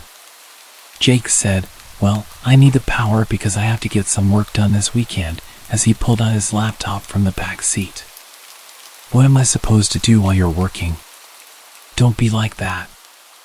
I saw the books and magazines you brought, and you have your Nintendo DS, so you obviously have ways to occupy your time as well." He was right. I did bring things to entertain myself and was absolutely delighted that I could enjoy them longer with the help of portable electricity. Friday, Saturday, and Sunday were all uneventful. We took hikes, made campfires, took naps, relaxed, and barbecued. I did actually enjoy myself. That was until Saturday night. We were in bed, Jake was asleep, and I was reading R.L. Stine's Fear Street. Yes, I know, cliché, but I love those books. I thought I heard something in the distance. Now I was kind of used to the little noises of animals like chipmunks and squirrels running around through the leaves, but this sounded more distinct. Footsteps. Not that of a 4-legged animal, it sounded more human, like someone was trying to walk as quietly as possible without being detected. This is just my imagination from reading this book, and I am freaking myself out. I set the book down and started to strain to hear more. Closer. Whatever it is, it's getting closer. Could it be a bear? I looked over to Jake, who was sound asleep, contemplating what to do. The footsteps eventually reached the tent. Right above our heads was a zippered screen window that we had zipped closed at night because we didn't know if it would rain. Whatever was there was just outside, and it had stopped. I held my breath. All I could hear was my rapidly beating heartbeat. I heard someone else breathing, not Jake. Whoever it was outside, I wanted to wake Jake up, but I knew if I did, he would wake up and make some kind of noise that would alert whoever was out there. That's when I heard a click. I know the sound. It's the same click when you open up a pocket knife. Oh my God, I thought, this is it. This is where I'm going to perish. I knew this was a bad idea.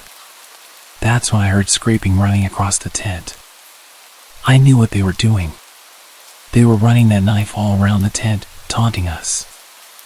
I knew this person had to know one of us was awake. Why else would they be doing that?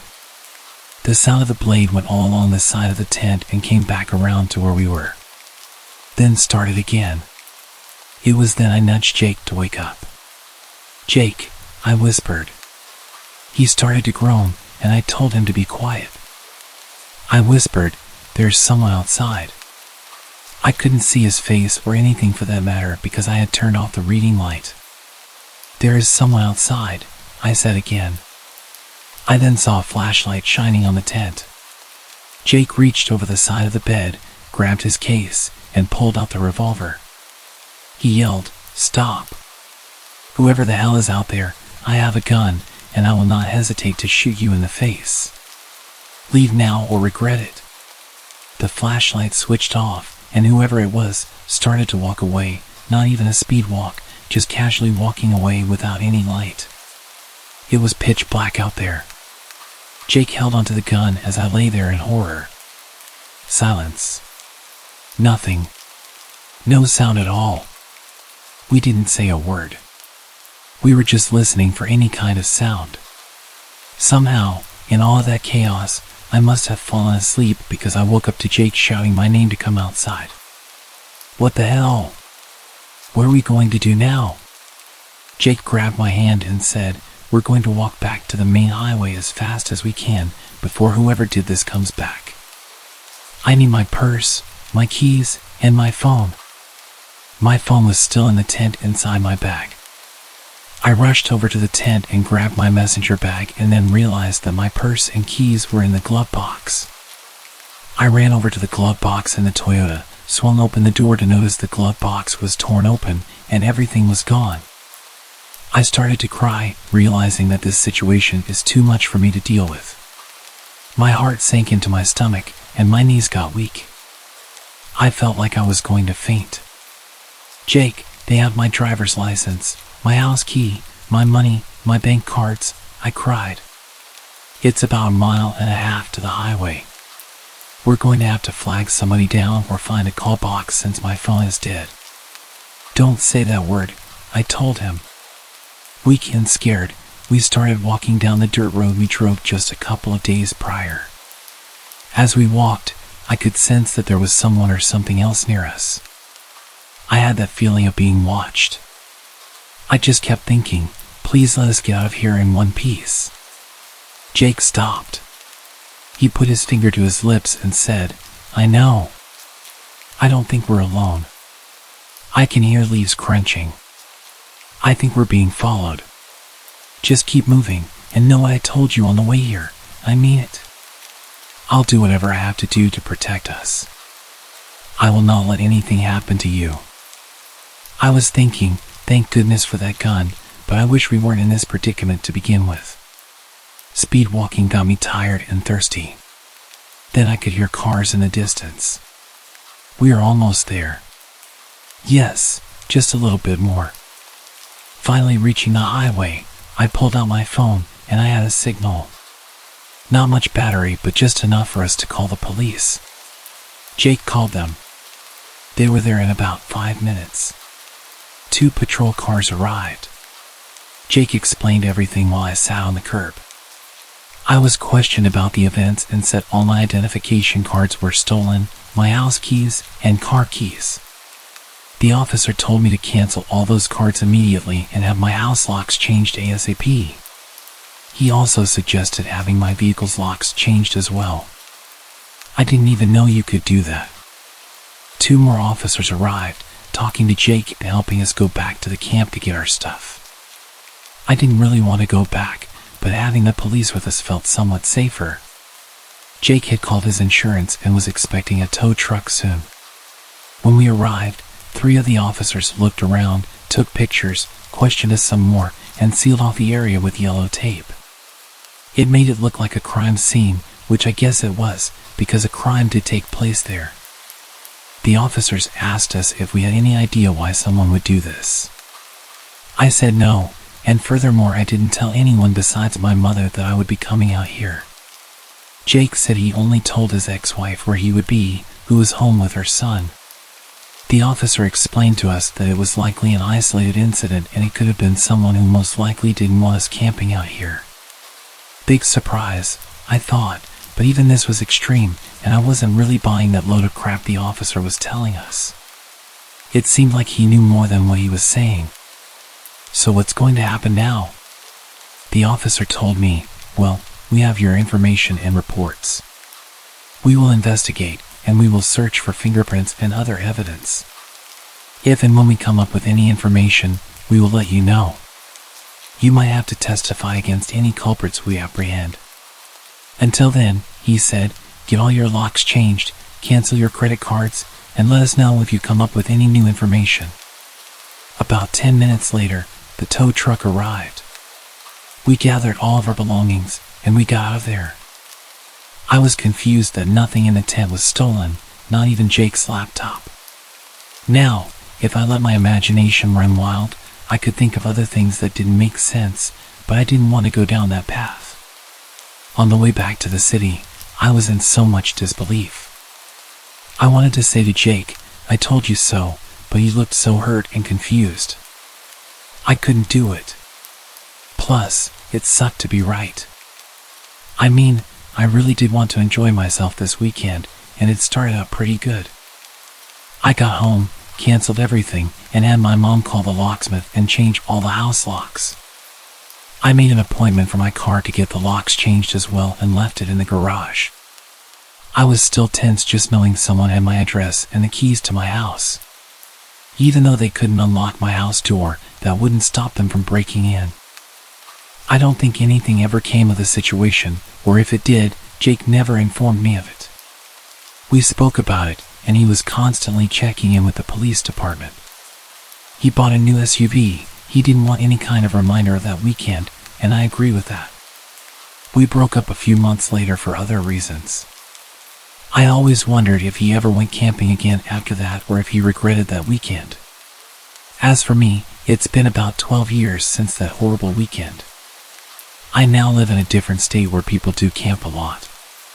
Good for them. I haven't camped since then, and I don't think I ever will again.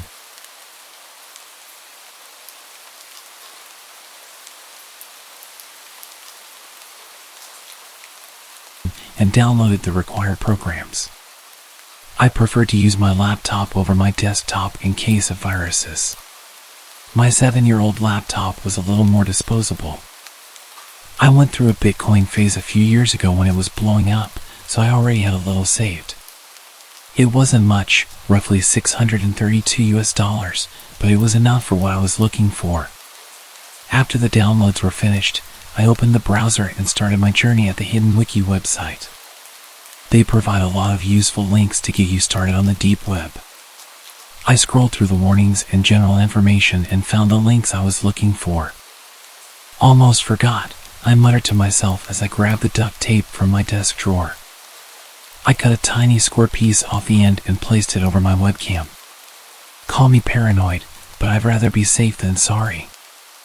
I clicked on the first link and waited what seemed like forever for the page to load. It was another very plain page with a list of popular websites that you could scroll through on the side.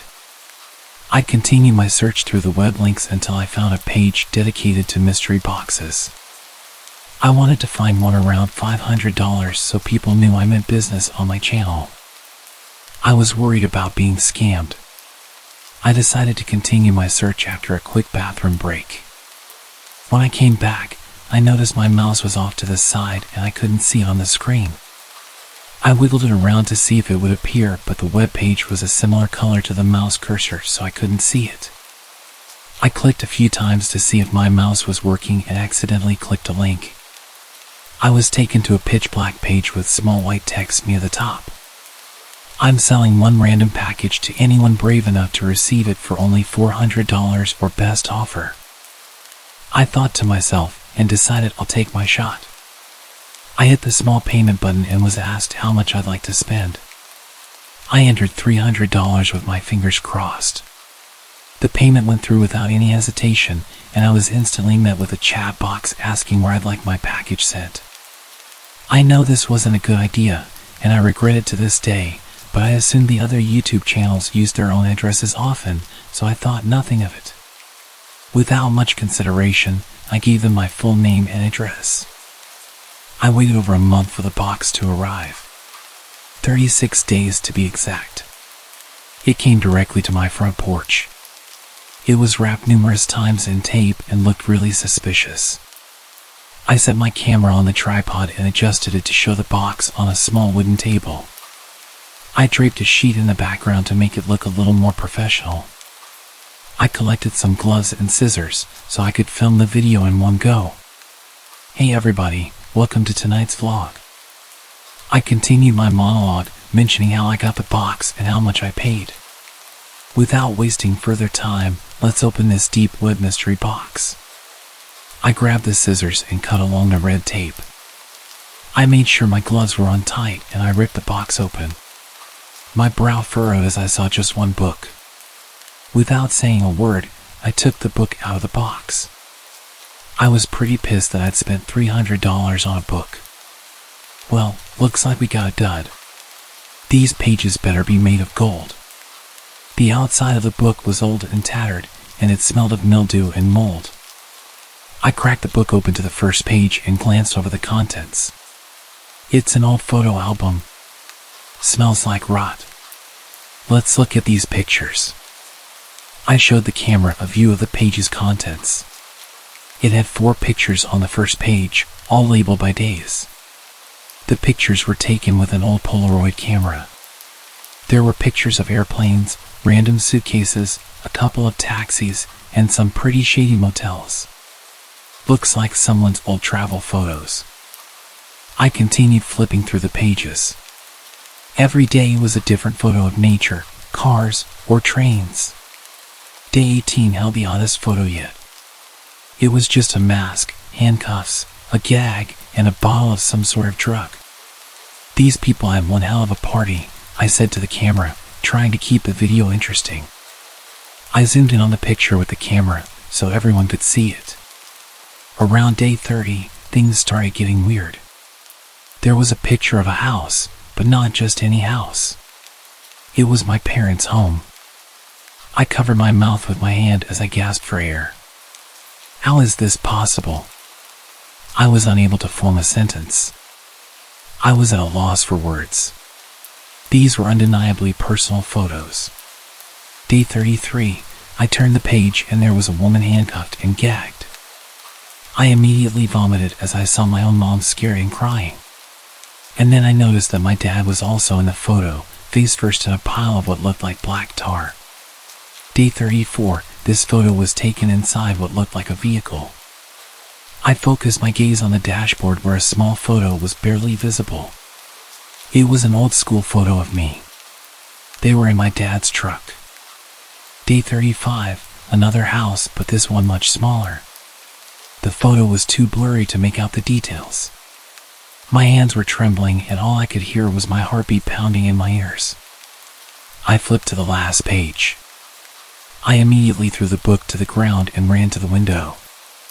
I jiggled the hatch frantically and threw it open. Without hesitation, I jumped out and ran to the neighbors.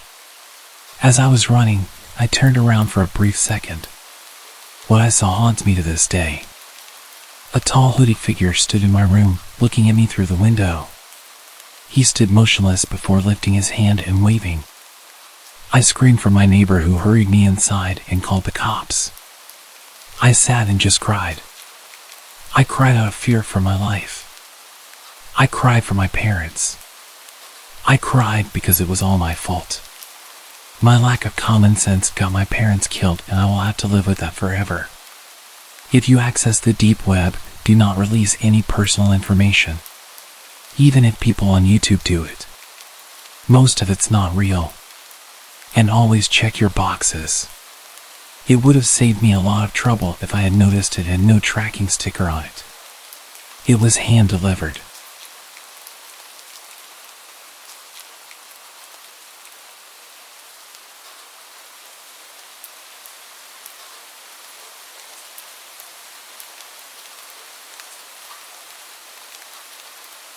I had always been aware of the deep web. You hear the craziest, most disturbing stories from people who dare to explore it. Websites that involve human experimentation, hiring hitmen, and even watching people through their own security cameras. It's messed up. But honestly, I'd be lying if I said I wasn't a bit interested. There was no malicious intent behind my exploration of the deep web. I was just curious to see if it really was as bad as people said it was. The first thing I stumbled upon was a website centered around death, which gave me a really uneasy feeling, so I didn't stay there long. It takes quite a bit to freak me out, so I was surprised that I couldn't even stomach the first website I clicked on. But it's not supposed to be all unicorns and rainbows, right? Next, I clicked on a website dedicated to watching people through security cameras. Most of the screens showed empty living rooms and patios. Some of them showed oddly decorated rooms, like one packed with stuffed animals and another eerily decorated with Christmas lights and fake Santa Claus statues. Another screen showed a young woman doing yoga, which had a lot of views. I didn't watch that one for long. Something inside me felt off. Like what I was doing was sickening. I shook my head, blinking away any more curiosity before I hovered my mouse over the tiny X to close the window. Right before I clicked, I saw a blue link under a black screen that said, "Proceed with caution." I bit down on my back teeth, internally yelling at myself to leave the page. It could be something horrible, which would make me an accomplice. What if it was someone skinning an animal or something like that? But then again, what if it wasn't? I don't know what drove me to move my mouse away from the window, hovering it over the link instead, but that's where I ended up. My curiosity always got the best of me, and no matter how twisted my stomach felt, or how strong the feeling that lingered over my head was, I had to click that link. I really just had to know what the link led to, or I would go crazy until I finally figured it out. So, I pressed my mouse down and watched the link turn purple, feeling my mouth go dry as the screen slowly loaded. The page consisted of a large screen, like the security camera page. The room was concrete and dark. There must have been a night vision camera or something, because everything had a weird green tinge, but you could tell there was little to no light. There was a dark liquid on the floor in a medium-sized puddle. I told myself it was gasoline. Don't ask me why. Movement in the far right of the screen caught my attention, and I immediately perked up in my desk chair, inching my face closer to the screen of my laptop. It looked like an arm, like someone's forearm. They were standing there, not really moving but subtly swaying, just enough to not look completely still. "Hey," I said before shaking my head and slapping my mouth shut. "Stupid." Then, the person walked over towards the left of the screen. I felt my stomach knot, felt my throat tingle and tighten, and felt bile rising in the back of my throat. I knew my mouth was open, gaping, and my eyes were wide, my face twisted in an expression of pure disgust. It was a young woman. She couldn't be older than 25 or so. Long, dark, and dirty hair was in tangles, like she'd been pulling at it. Her leg was dragging, her other skinny leg doing most of the work as she limped around. Suddenly, the woman raised her head, and it looked like it weighed a ton on her tiny body. I hadn't noticed it before, only able to barely make out her side profile, but now it was clear as day. She looked around, eyes watering with tears and black makeup streaming down her face. Small strands of bloody thread were intertwined in her lips, messily tied, locking them together. Dark blood stained her chin, probably from where she tried desperately to open her mouth, to scream. Her dainty fingers were stained as well, the same color as the puddle on the concrete. My whole body felt weak. My stomach was sick. I tried to tell myself it was fake, that it was all a big hoax. My eyes scanned to the bottom left of the screen. 5,623 people were watching. Unable to fight it any longer, I ran straight into the bathroom, puking my insides into the toilet bowl. Everything in me felt disgusting. Twisted. Once I was finally done, I laid on the floor of the bathroom, letting the cold towels try to soothe my burning body. My head was spinning.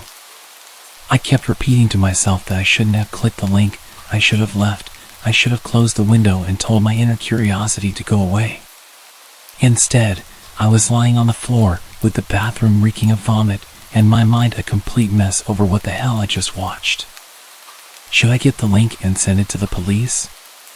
My first instinct was to copy the link, just in case, then call the police and inform them of what was happening. Maybe they could trace the IP address or something. Maybe they would recognize the girl and know where to start looking. Maybe I could save her life. I'd feel really dumb if this was all fake just to get viewers, but I wasn't about to gamble. Not with what was at stake.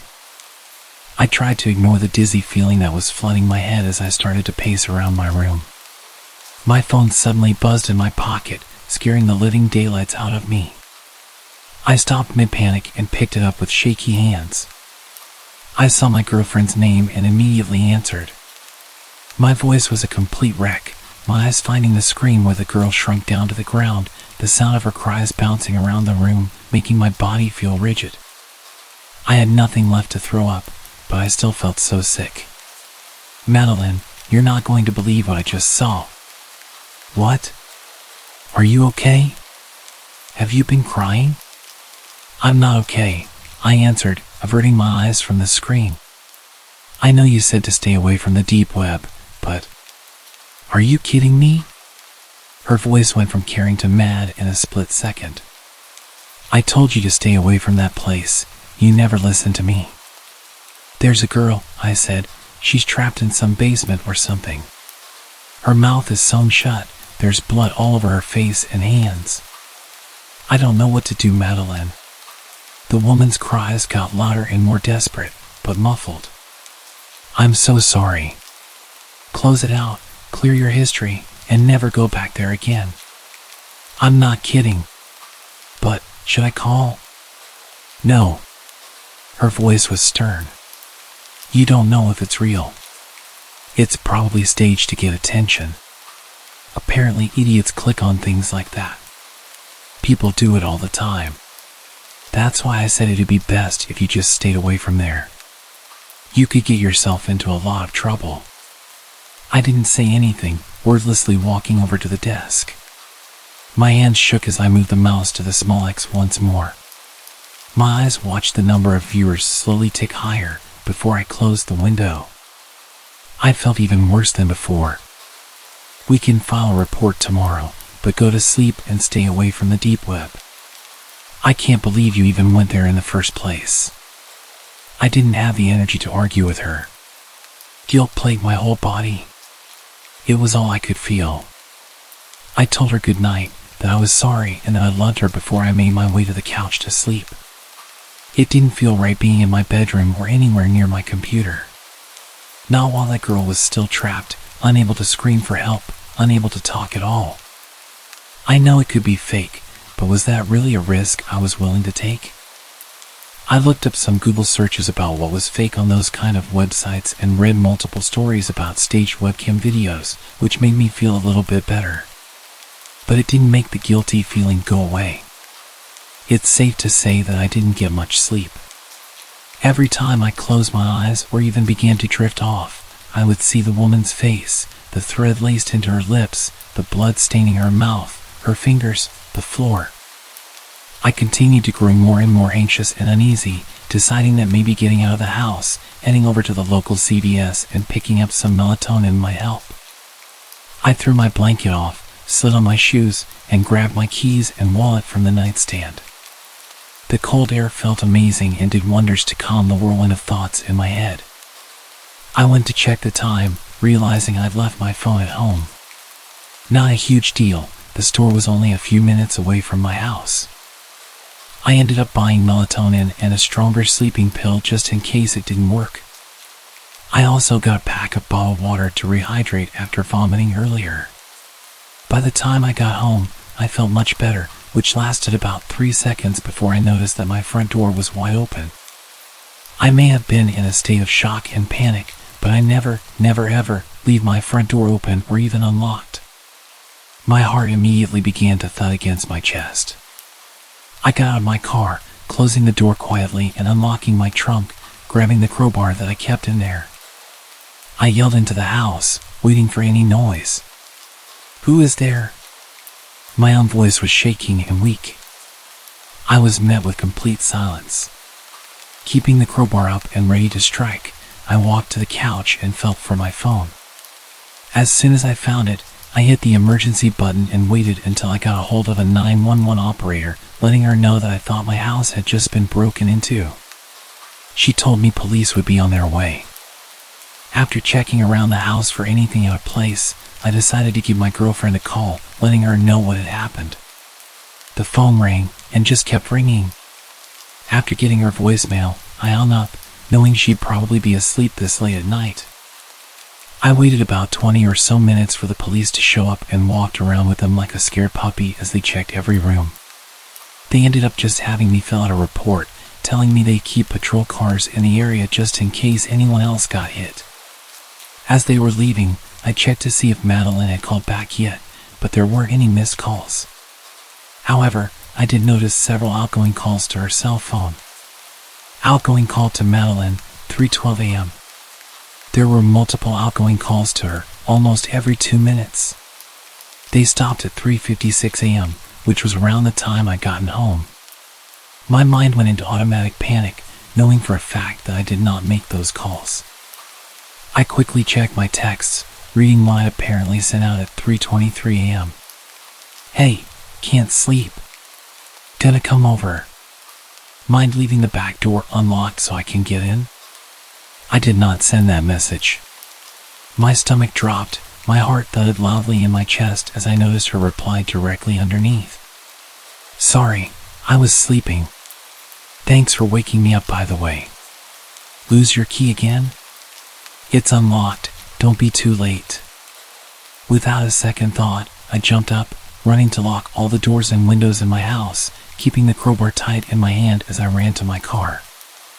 I drove as fast as my little Civic would allow, all the way to her house, ignoring any stoplights. It only took me 3 minutes to get there, but I still knew it'd be too late. I made my way to her back door, feeling every cell in my body burn when I saw it was wide open. My face was hot, my hands were shaking, but I stepped in, crowbar raised like a bat, ready to swing. I tried to keep my emotions at bay as I looked around her dark house. Madeline? I called out.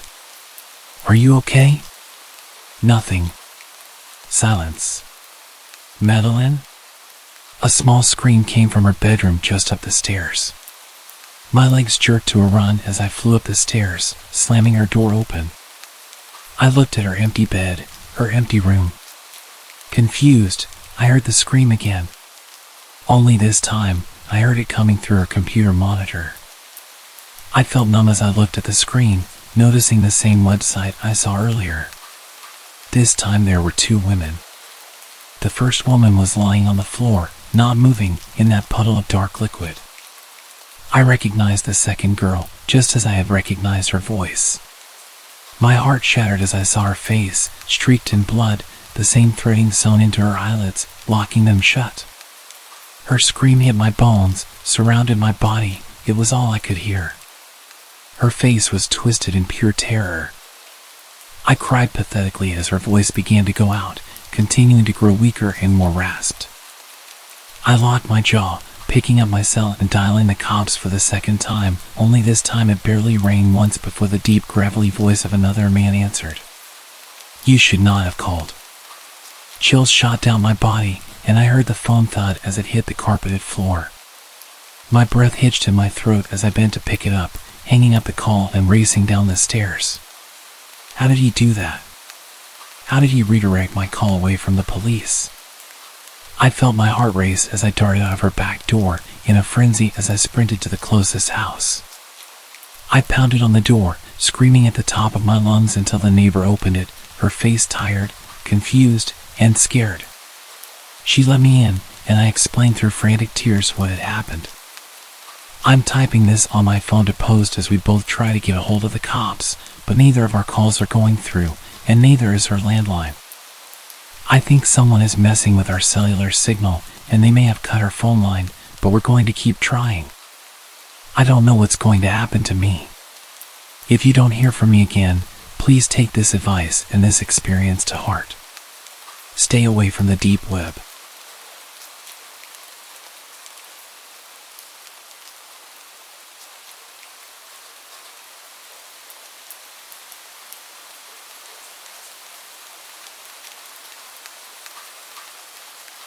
I've always had a morbid sense of curiosity.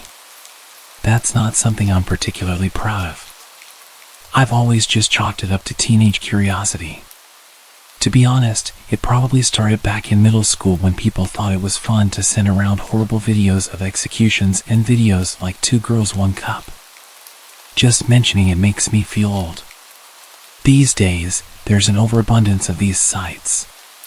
Places to watch people die, blurry videos of car crashes, beheadings, and animal abuse. Of course, it's not something I actively seek out, but when I stumble across it, I feel compelled to watch, to prove to myself that nothing can affect me. For the truly gruesome stuff, one needs to visit the so-called dark web.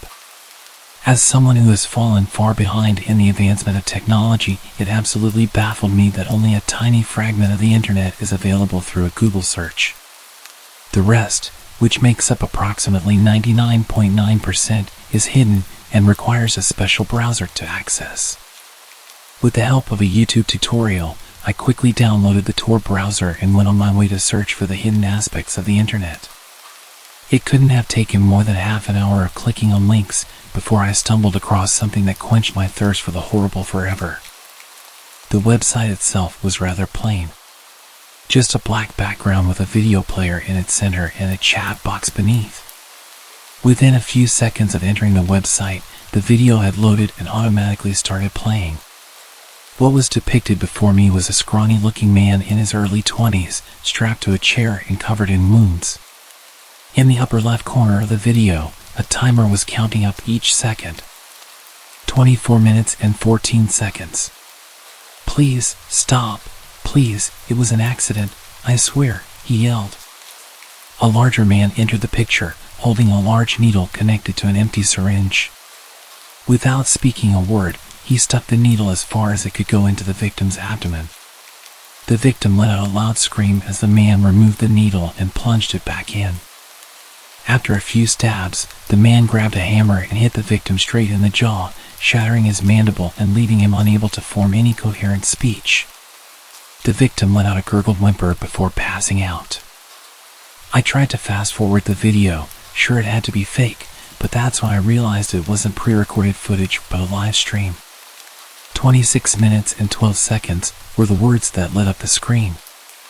The chat beneath the video went wild, calling out the victim as a pathetic excuse of a human being, demanding that the man continue the torture. A few seconds passed, and the chat was replaced by a voting form containing only 2 options: life or death. The votes were quickly counting, the bar for death rising rapidly. As much as I could stomach, I couldn't be part of an act of murder, so I quickly voted for life. In the end, the results were displayed on the screen. Out of 200 people, the results were 95% for death, 4% for life, and 1% did not vote. 10 people had tried to save the poor kid, but it wasn't enough. Without further warning, the man grabbed the hammer and started repeatedly hitting him, starting from the legs and working his way up until all that remained was a bloody pile of broken flesh. I sat speechless, staring helplessly at the screen as I noticed that my camera light had lit up. The video player vanished, and in its place, 10 smaller boxes popped up, all displaying people from various places around the world, all being unknowingly filmed by their own webcams. To my absolute horror, one of the boxes showed my bedroom and myself wearing a terrified expression. It quickly dawned on me that these were the people who will be next. A message appeared as a timer counted down towards 0. A few boxes turned black, to which the chat responded with laughter, a hopeless attempt at escape. 3, 2, 1. 9 of the 10 pictures disappeared from the screen, including my own, leaving the screen occupied by a middle-aged Asian man, frozen in fear. "We'll see you soon. Good luck." I let out a sigh of both relief and panic. I'd escaped unharmed, but not everyone was that lucky. Of course, I called the police, but by the time they could even look into it, the link had long since expired. I don't know what else I could have done, but it taught me not to look too deep into the depths of the dark web.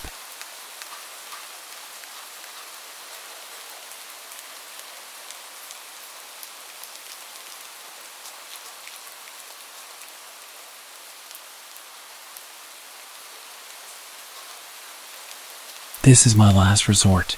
I need help. A couple of weeks ago, I swallowed a tapeworm I bought illegally because I wanted to lose weight, but now I think I am having some negative side effects. The whole thing started when my family bought tickets for a cruise to the Caribbean. I have always been overweight, it runs in the family. I'm 19 years old, 5 feet 6 inches, female, and I weigh 200 pounds. I was scrolling through some weight loss websites when an advertisement popped up on the side of an article. Lose the weight without the effort. Normally, I wouldn't fall for clickbait, but I was desperate. The cruise was in a month and a half, and I had 90 pounds to lose. So I clicked it. It took me to the dark web, which I didn't know was possible by just clicking on an ad. But it ended up being really cheap and really easy. They basically sent me 2 things, a little jar with a worm inside and directions for taking it, which were oddly specific. I had to swallow the worm after eating raw meat, preferably red. It had to be taken between the hours of 9 and 11 p.m., and all the lights had to be off. The worm would pass once my appetite curbed, and I had adjusted to my new lifestyle. I figured maybe these things had an effect on the tapeworm's behavior, so I thought nothing of it at the time. I forced myself to choke down an uncooked hamburger, then swallowed the worm shortly after 9:30 in pure darkness. The first week went by, and nothing happened. No weight had been lost, and I had zero side effects that the directions warned me of. No nausea, abdominal pain, strange cravings, or feelings of hunger. I was starting to think that I had passed the worm or it had died. Whatever had happened, I was upset. The week following, however, was completely different. I woke up that Sunday morning starving. I ate all the bacon my mom had made, including 3 eggs, and the 2 she made for my 5-year-old sister, Maria, after she complained of not being hungry. I spent almost the entire day eating and never felt completely full. That night I stepped on the scale and was pleasantly surprised to find that I had lost 8 pounds. The next few days followed the same routine. Eat everything in sight and still lose weight. My diet did change, which was another side effect. I craved all the protein I could get. I was constantly finding myself in drive-thrus, ordering at least 6 hamburgers and inhaling them with no effort whatsoever. But then, the stomach pain started. I couldn't hold down anything but meat. But I had gotten down to 120 pounds. Who was I to start questioning the process now? My breakfast, lunch, and dinner consisted of nothing but ham and plain cooked hamburger. A few days later, even those meats would not satisfy the worm in my stomach. Raw meat became its meal of choice.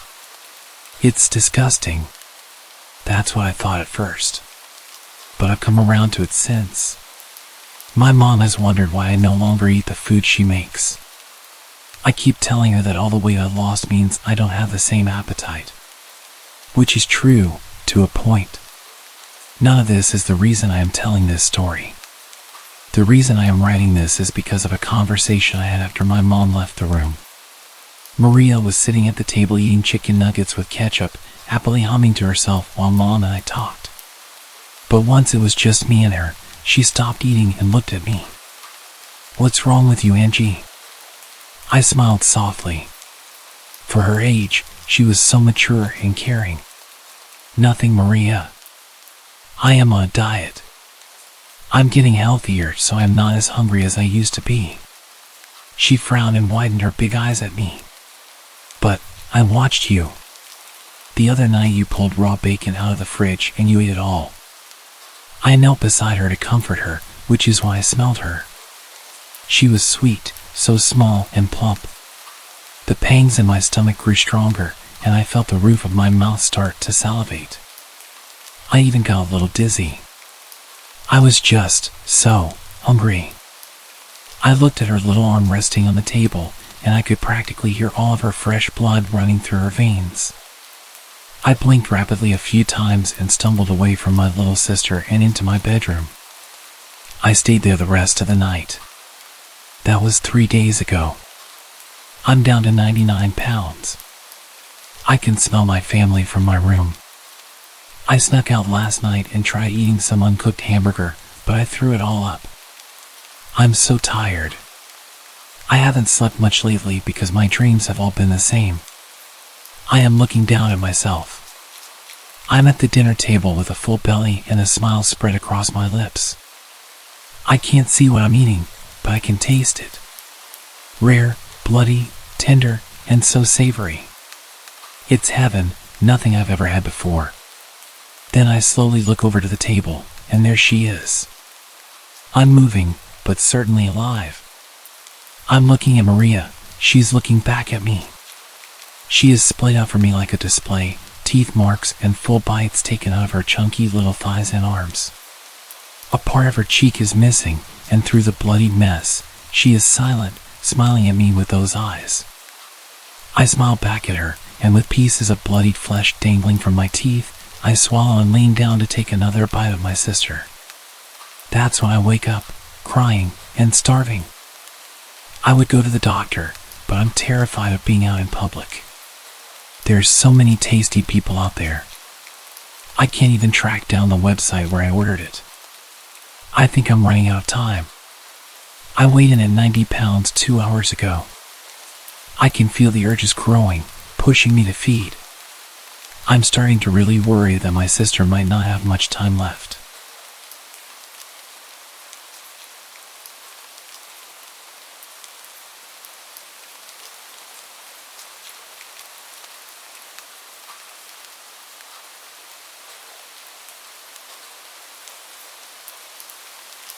I'm currently 29, I'm a woman, and this took place when I was 14. I had just started 8th grade. I grew up in Southeast Texas, and as many of y'all know, fall is still very much a part of hurricane season. It was a Friday night, and it was just me and my mom at home. My dad was out of town for work. I originally had plans to spend the night at a friend's house, but there was a tropical storm coming, and my mom decided last minute that she would rather have me at home that night. I was quite annoyed. Tropical storms weren't normally taken too seriously. I honestly felt like she was overreacting. Of course, this was my mentality of, I'm 14, and therefore so grown up. My mom did feel bad, so we rented a bunch of movies, ordered a pizza, and got a bunch of ice cream for a great night in. My parents' bedroom was on the opposite end of the house from mine. Okay, this is important for later. We lived in a split-level house. The house I grew up in was built in 1950 and was a postmodern style, think Frank Lloyd Wright. The entire back part of the house was all floor-to-ceiling windows, about 8 to 9 feet tall, think of just a huge wall of glass. The whole house was an open floor plan, so the kitchen was the first defined room with walls on the first floor, and my bedroom was directly off of the kitchen, while my parents' room was at the top of the stairs. I apologize if this is difficult to visualize. This was a modern-style house, and it's difficult to describe. She had gone to bed around 10 p.m., and I went to my room to watch 2 movies that I had rented just for myself. The storm was really starting to get rough, the wind was picking up, and it was raining sideways. I was in the middle of watching The New Guy, and I still remember looking at my clock and it said 12:53 a.m. I was getting tired and could feel my eyes getting heavy. With the weather so bad, I remember thinking that maybe it wasn't so bad I had to miss the sleepover. I must have dozed off because the next thing I remember is a huge crash. It was one of the big windows in either the dining room or living room. Our neighborhood was in a really wooded area, and I thought that a tree or branch had fallen in the storm and had broken the window. I left my room and went out through the kitchen. Right as I was approaching the doorway from the kitchen to the dining room, I could see my mom coming down the stairs. I saw a man standing in our dining room covered in blood. Due to where he was standing, I couldn't get to my mom. He was young, early 20s, and was soaking wet and didn't have any shoes.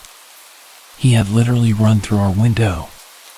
He was bleeding all over, had glass sticking out of him, and was standing barefoot in a bunch of broken glass. It took him a second for him to register both me and my mom, but when he did, he immediately launched into an explanation of how he was being chased by someone who wanted to kill him and we needed to call the cops. My still fairly innocent 14-year-old brain didn't doubt this at all, but my mom was eyeing him suspiciously. We moved into the kitchen and my mom grabbed her purse and held my arm to keep me close. I had grabbed a kitchen towel to try and help his bleeding. My mom pulled out her cell phone and started calling our neighborhood patrol. I noticed this, and so I quietly went and called the cops on our landline. We both finished our calls, and now we were just waiting. The guy couldn't sit still and kept getting up and looking through our kitchen windows and pacing back and forth. He didn't seem to notice that he was all cut up and bleeding everywhere. He starts muttering under his breath. What happens next happens really fast and becomes blurry a bit. But the doorbell rings. It was our neighborhood patrol that my mom had called. The doorbell sent the guy into a panic. He jumps up and suddenly grabs a hold of me. He has me in a chokehold, and my mom is now screaming to please let me go. He starts looking around all frantic and is pulling me through the dining room and living room toward our stairs. At some point, the bell rings again. My mom is following, still begging to let me go. He has me at the stairs, and my mom has the choice now to go to the front door to open it or follow him up the stairs. She runs for the door just as he pulls me up the last of the stairs. I hear our alarm start blaring. Normally we arm it at night, so you would need to type in the code before opening a door. He pulls me into my parents' room, but as soon as we get into the room, he drops me and starts to freak out. It was apparently all the lights. He starts smashing lamps trying to get all the lights off, screaming that they were burning him. There's a small garden off my parents' bedroom, and they have garden lights they turn on at night. He takes a chair and throws it at the glass door, trying to smash it so he can get to those lights. At least that's what it looks like. I had crawled to a corner to get away from him at this point. When he completely turns away from me to grab another chair, I make my run for it. I run down the stairs. The cops had made it into the house at this point and were at the bottom of the stairs with their guns drawn. One of them grabs my arm and pulls me out of the way once I reach the bottom and takes me outside to an ambulance and my mom. The adrenaline is coming down and it hits me what's happened, and I start shaking and can suddenly feel pain around my throat from where he'd been holding me in a chokehold. There's a lot of yelling and screaming from inside, and then maybe 10 minutes later, the cops come out with the guy in handcuffs. He sees me and tries to lunge at me, which was terrifying. I had a bruised windpipe, but was otherwise okay. I learned later that the guy was 20 years old and a chemistry major at one of the universities in town. Together with some friends, also chem students, they had made their own PCP. He had never tried PCP before and had a bad reaction. They had been driving to get some food when he first started acting paranoid and upset, and then at the drive-thru, insisted they let him out and took off. Thinking you're being chased is a common hallucination to have when you start having a bad trip. Light sensitivity is also a common side effect in general for being high. But he wasn't a bad kid. He'd never been in trouble before, was a good student, and pretty much the last person you'd think would do something like this. Our house was the only one on our street that wasn't completely fenced off, and that's how he was able to reach the back and those windows. When I got older, it really hit me just how easy it is to become that kid. I had friends who ended up being chemistry majors and also tried some of their own creations.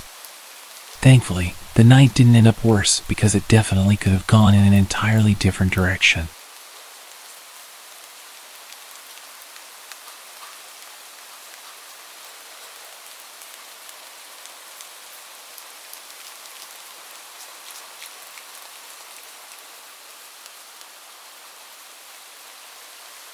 About 12 years ago, when I was 9 years old, I was home alone with my 12-year-old brother. We were supposed to go to my aunt's house to have lunch and wait for my mother there. We got up at 10:30 a.m., I took a shower, and then my brother took one after I was done.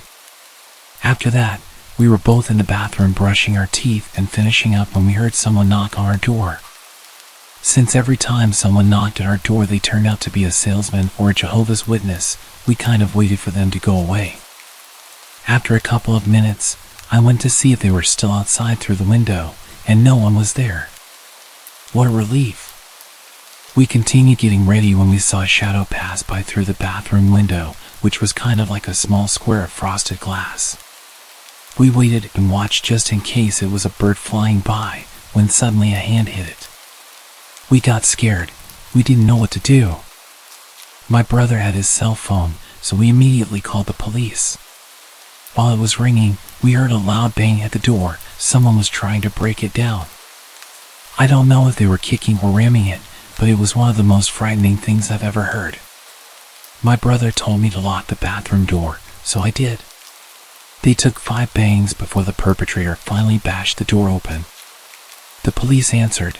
I remember the exact thing my brother said. He was whispering, his voice barely audible. "Hello, there's someone in our house, and I think they're stealing. We're at 1249 Maple Street. I'm with my little brother locked in our bathroom. Please hurry." While all this was happening, I was sitting against the wall, hugging my knees. It was one of the most nerve-wracking experiences ever.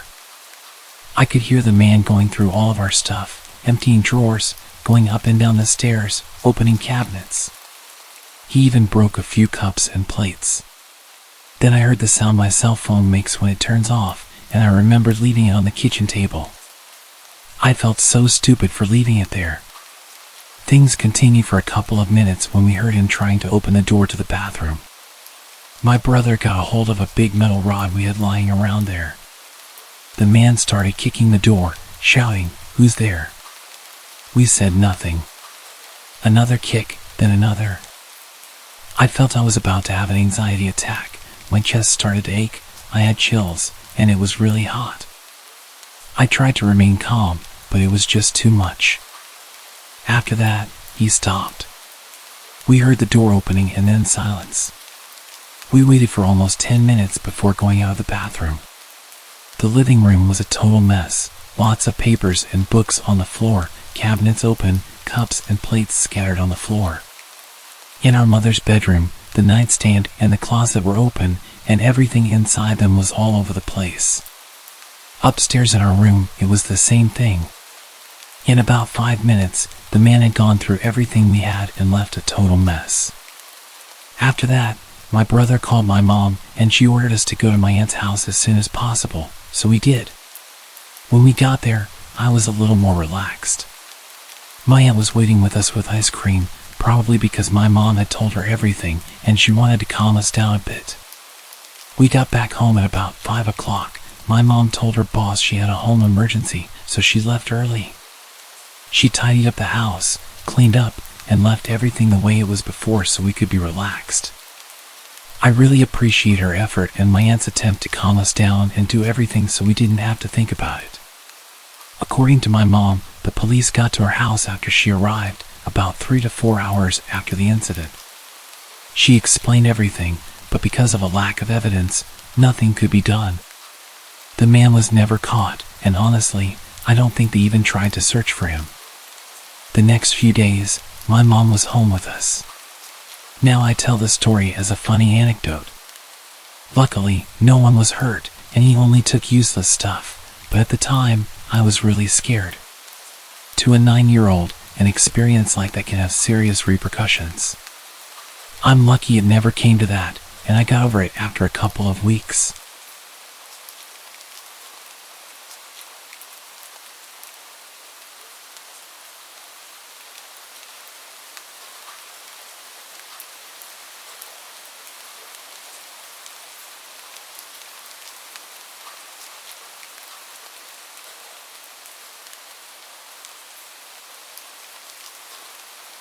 This story happened about 2 years ago when I was 19 and my foster sister was 16.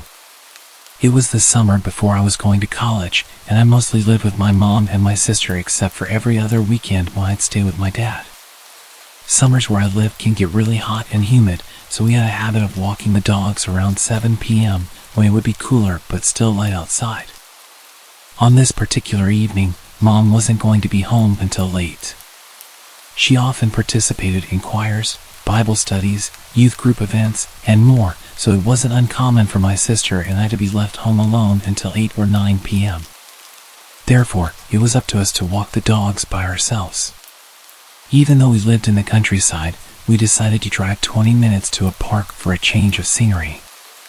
Let me explain the layout of the park for clarity. The park isn't very big, but it's popular because of its mile-long looping road with attractions like playgrounds, ponds, and a small country hall spaced out on the inner side. The outer side features just grass and trees with one playground at its end. It's common to pass people walking the loop at least twice if you're walking in opposite directions, but not if you're walking the same way. Any cars on this road can only drive in one direction because it's a one-way road. Everything about the walk started normally. We parked the car, leashed our dogs, and began walking the loop. Occasionally, we'd stop so I could take pictures of our dogs and my sister wrangling our larger dog, who pulls like his life depends on it and wants to smell everything. During one of these stops, a man in his 40s passed us walking in the same direction. He smiled at my sister, told us we had cute dogs, and continued walking. We thought nothing of it. After all, it's common to exchange greetings in the park. However, this man passed us again only 10 minutes later. This time directly across from where we'd first seen him. He greeted us again with a smile and a hi. This time, we both looked at each other, acknowledging the strange guy. It seemed odd that he had managed to loop back to us so quickly and that he had cut in front of us so closely, nearly touching my sister. Not even 5 minutes later, the same man passed us again, cutting even closer and greeting us once more. This was the moment I decided we needed to leave. It was abnormal to pass someone 3 times so quickly on this loop without them taking a shortcut or altering their path significantly. We hurried back to our car. As we neared it, we noticed a car creeping along behind us. We stopped to let it pass, but it also stopped. When another car approached, the first car sped away. We quickly packed the dogs into our car and drove home. Once home, we settled in for the evening. Around 9:30, while we were in the living room, we noticed the ceiling light up momentarily as if from car headlights, but we dismissed it, thinking Mom was coming home. A few minutes later, the motion sensor light on the porch turned on. Soon after, we heard the storm door open, but no one came in. Our dogs suddenly started barking aggressively, and the storm door slammed shut. My sister, brave as she is, went outside with a kitchen knife to investigate, but saw a man's outline by our old dog kennel. She quickly came back inside, and we locked the door. I called my mom, who advised us to ensure all doors were locked and the dogs were inside. When she arrived home and we explained what had happened, we called the non-emergency police number. The officers who came did not find anyone and seemed to think we were overreacting. To this day, we still believe someone with malicious intent was at our house, possibly the same man from the park. Whether or not this is true, the experience taught us to always trust our instincts. If you feel someone is paying too much attention to you, do not head straight home. Be aware of your surroundings and stay in public spaces if possible. You never know who might be watching.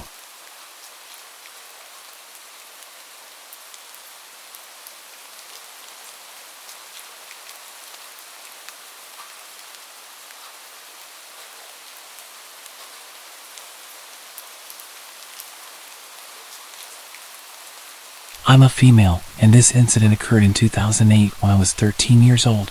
I'm now 27. I remember it as if it were yesterday. I lived in Cincinnati at the time, and it was January. My middle school had been called off due to a snowstorm the night before, and I was home alone because my dad and stepmom had to go to work, which meant my little sister was at daycare and my older brother had a dentist appointment.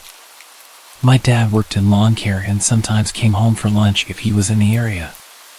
So, when I was awoken by noises coming from the basement, I thought it was just him, home for lunch, going through things in the basement.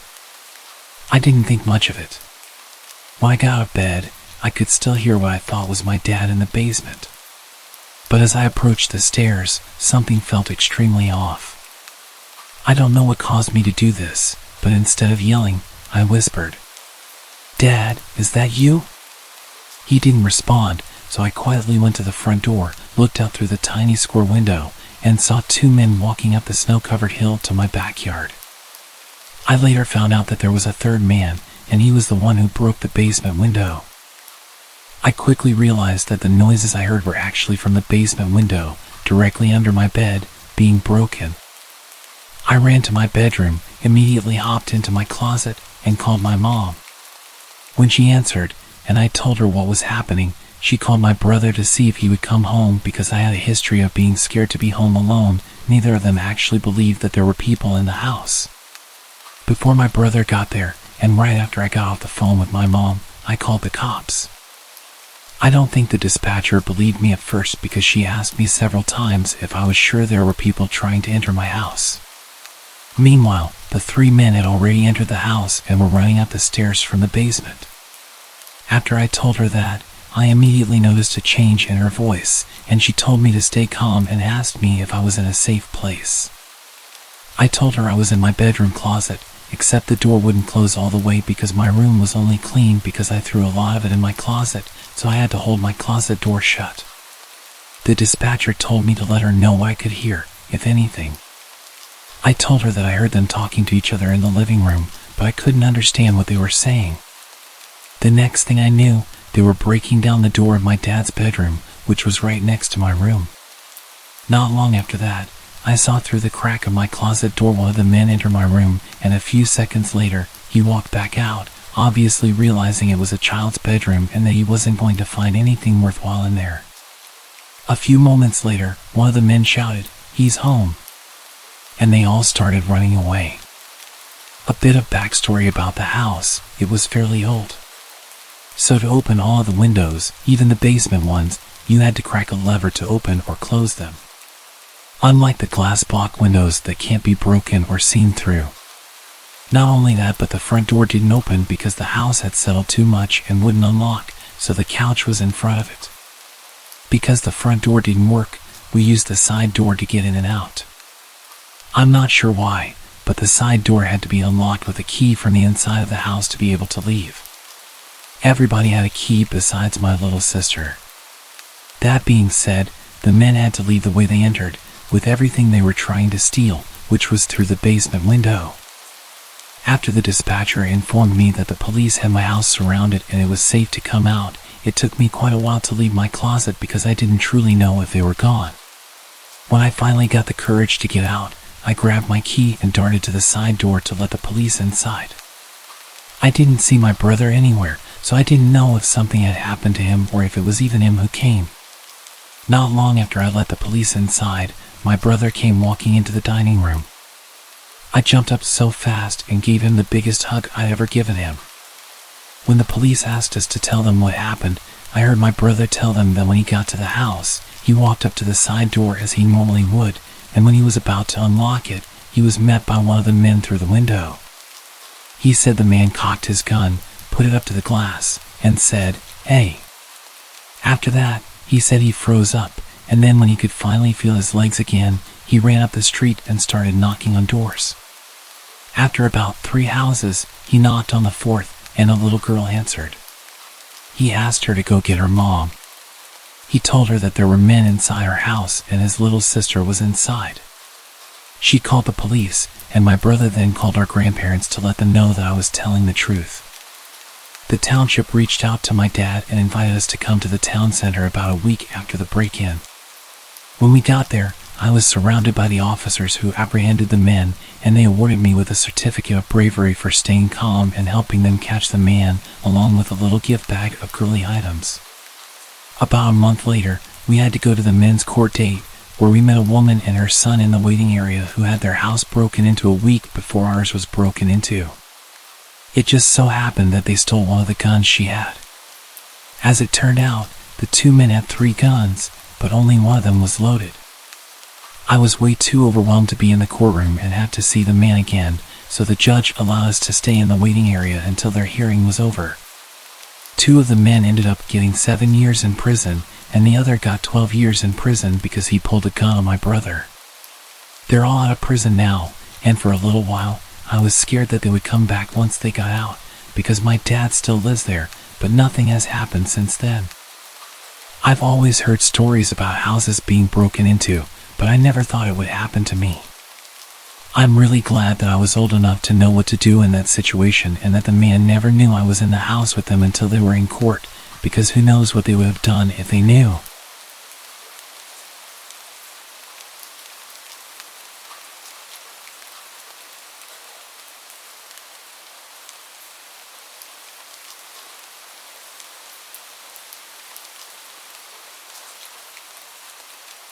This just happened last night. I live alone with 2 cats, like a typical Redditor. This incident might sound mundane, but it was genuinely creepy in real life. I don't scare easily, for what it's worth. Anyway, there's a cat door on the rear slider which faces the woods behind my condo. The cats get supervised outside time, and I use a little nanny cam to check that they're checking in regularly, among other things. I can watch it from my computer or phone while doing stuff. I also occasionally get neighbors' cats who come in for a bite to eat. My male cat loves it, my female cat hates it. Anyway, this one gray cat comes around every few days, comes in, has a snack, I scoot him out, and it's no big deal.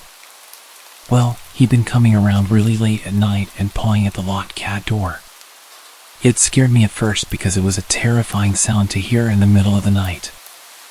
I was able to figure this one out pretty easily just by listening. My cats would run to the rear slider, my female cat would hiss, the male would meow, and then I would hear something scamper away. I told myself it was just the neighbor cat coming for a midnight visit and probably just couldn't get in. Anyway, my nanny cam has automatic night vision which turns on when it's too dark. But I had the cats inside with me last night, so the cat door was locked shut, the patio light outside of the slider was turned off, and I was getting into bed just as I got under the covers. I heard the scratching, rattling sound at the locked cat door. I opened the app and definitely did not see a cat. It didn't help that the night vision makes everything look super creepy, but regardless, I was freaked out. There was a scraggly-looking person hunched over on my patio, playing with the locked cat door. My female cat hissed, and he got up and laughed. I guess it could have been a she. I never saw a face and I only caught a few frames while my blood ran cold. It looked like they were wearing a loose t-shirt. I called the cops, and they had a cruiser nearby. He did a drive-through and walked the area out back. It was late, so I didn't give a statement or even meet with the officer, but I did see his flashlight as he walked the train line. Thankfully, that was the end of it. Although my cats refused to use their door for a few weeks afterwards, as if they could smell the strange intruder.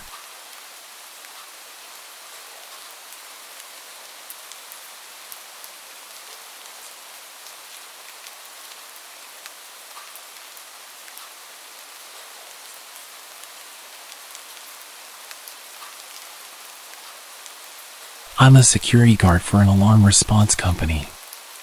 We answer alarms for businesses and private residences. 99% of the time it's a motion detector set off by a cat, or a restaurant forgot to disarm their stuff before the stock truck arrived to unload. In this case, I was called out to a house where the back door alarm was set off. Like it thought someone opened it. The owner was out of town, but she was alerted by her app and her mother met me there. We checked the door, it's locked. We figured maybe someone tried the door but it didn't budge, setting off the alarm. But there's a light on inside. The mom mentions this to her daughter on the phone. The daughter says she isn't sure if she left the light on or not. It's a good idea to make people think someone's home, but she just isn't sure. That gave me a bad tingle. The mother wanted to go inside to check. However, she didn't have a spare key. The neighbor did, but they were asleep and the mom didn't want to wake them.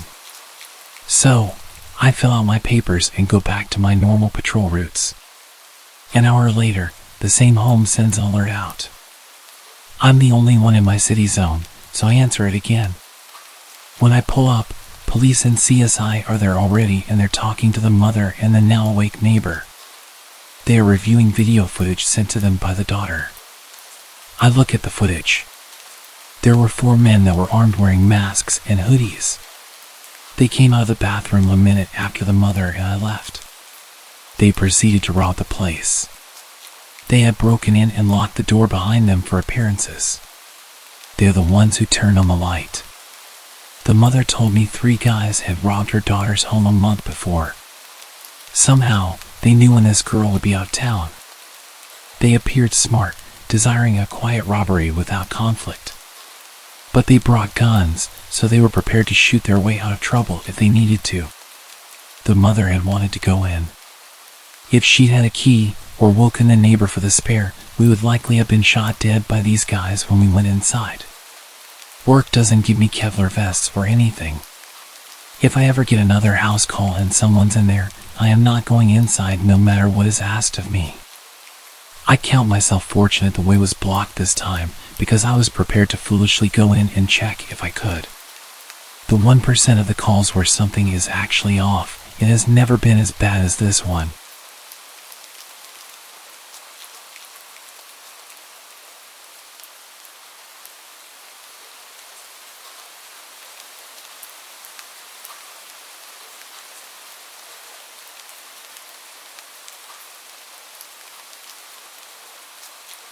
This happened back in the 80s, so it was before we had cell phones. I was in high school at the time. One night after dinner, my mom suggested we take a walk around the block. My brother and dad were watching TV and opted to stay home, so it was just us girls. We lived on the fringes of the suburbs in a subdivision that was semi-rural.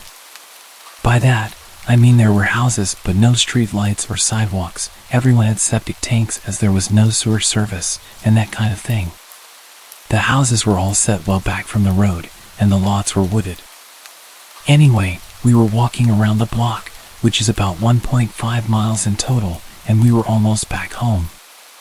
It was pitch black that night, there was no moon, and we had a flashlight to use as needed. Without it, you couldn't see much past a foot around you. We mainly used it as a signal if a car went by, but there wasn't really anyone around, so we had it switched off and were just walking and chatting. Just as we turned the corner onto our street, we suddenly heard footsteps behind us. This was a bit weird as we had just come from that way and hadn't seen or heard anyone walking on that street or coming down the driveways we passed. But we just figured it was some neighbor also out for a walk, and we hadn't noticed them in the dark. So I turned around to look and switched the flashlight on to see who it was. They immediately switched the flashlight on too, so I could only see their light and not the people holding it. They said nothing. We kept walking, but the footsteps behind us sped up. Now they sounded heavy, so we thought it was a man. We sped up. He sped up. I turned the flashlight back on, and he turned his on again in silence. We were too scared to call out, and now we were approaching our driveway. As we got there, I pushed my mom in front and told her to get up the driveway, which was steep and long. Once she had a start, I sprinted up after her. As I did, the footsteps veered away to the other side of the road and kept going. Nothing was ever said by this person, and normally people here wave and speak while walking or even driving by. When we got up to the house, my dad said it was probably just a neighbor, so my brother and I got into my car and drove down the road to see who it was. No one was there.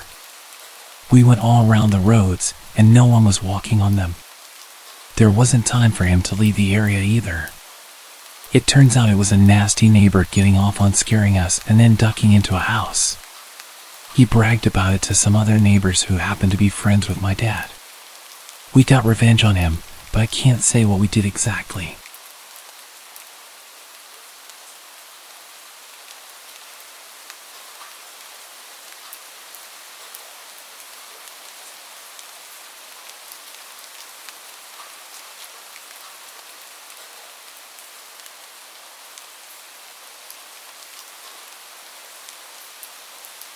Although it might not seem like it, this incident happened quite a while back, probably over 10 years ago.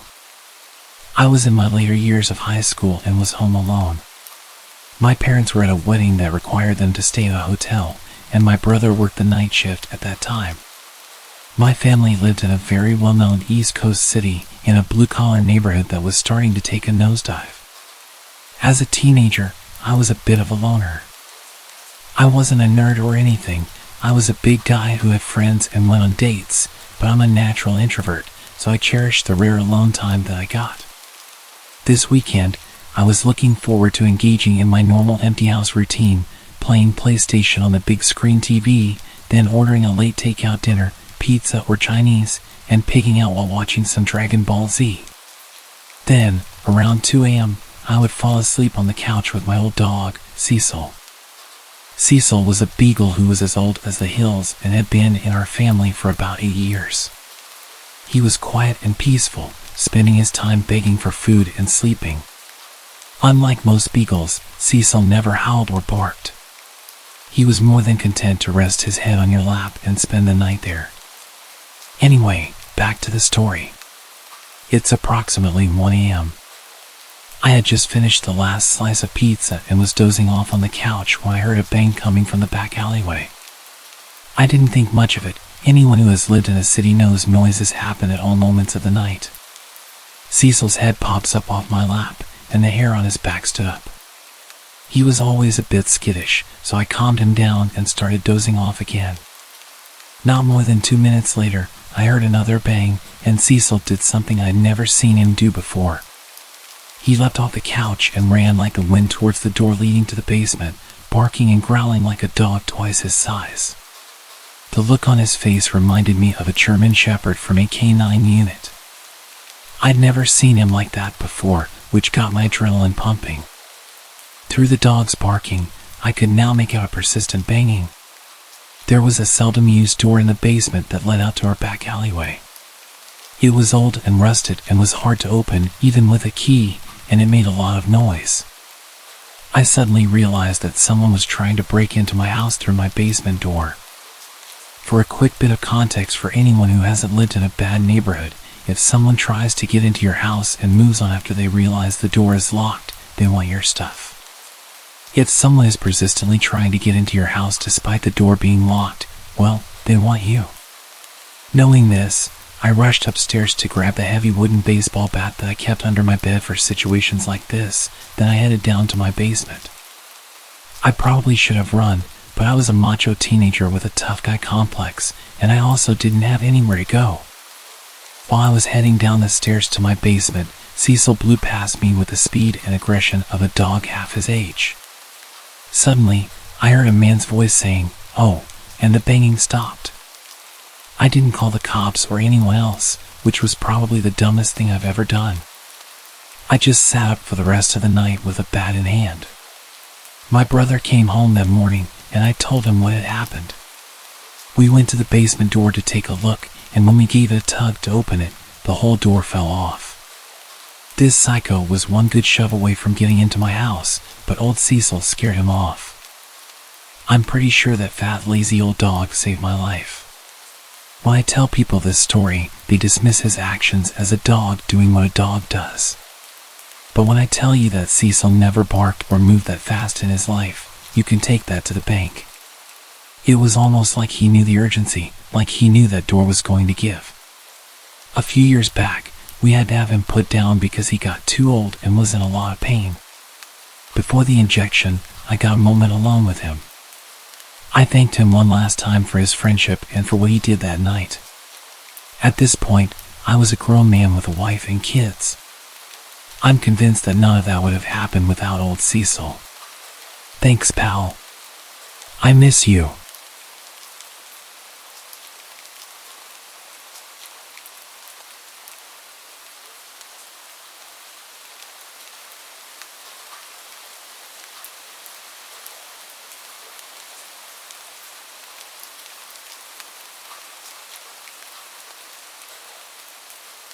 This encounter happened when I was about 10 years old.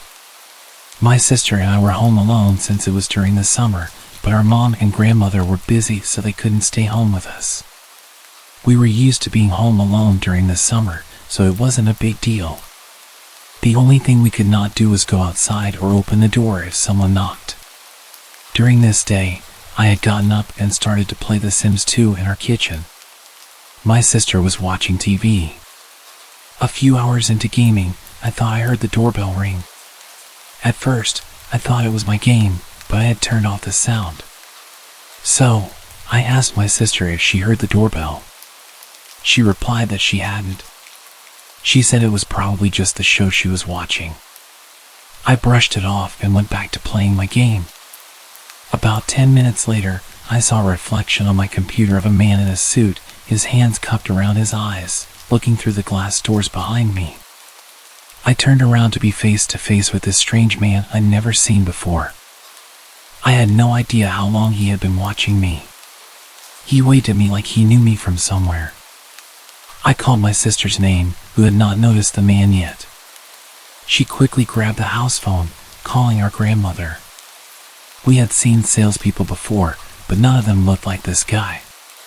He was wearing a full-on black suit that did not fit him. If not strange enough that this guy was wearing a suit in 99 degrees, he was also carrying a briefcase. All the salespeople I'd seen only ever had a clipboard or maybe a couple of flyers, but this man had a briefcase. The next flag came when this guy walked around our house to come to the back door, which during his little trip he would have seen there wasn't a car in the driveway, indicating no one was home. As I was getting up to hide, the man reached down and grabbed the doorknob, starting to jiggle it forcefully. Thankfully, the door was locked. He looks at me, smiling, and gestured at me to come and unlock the door for him. All the noise he'd been making had now set off our 75-pound lab mix, making her go berserk. No way she was going to let this guy get to us if he did get in. My sister tells me our grandmother is on the way, and she wanted us to hide in the back of the house in her room until she could get home. My sister hands me the phone, then runs into the kitchen to grab the biggest knife we have. I can hear her yelling at the guy that we called the cops. She comes back into the room with me, and we shut the door. She tells me after she lied to the guy about calling the cops, she said that he started laughing like she just told the funniest joke he ever heard. A little while later, we heard the door open and my grandmother calling us. We come out to meet her. She tells us she did not see a man anywhere in sight. She'd walked around the whole house before unlocking the door. She also thought it was weird if he was a salesperson, he would have left a note saying, "Sorry, we missed you." She ended up taking the rest of the day off to stay with us, also so she could watch to see if the man would come back around. It's been 11 years since this encounter, and I still don't want to know what was in his briefcase.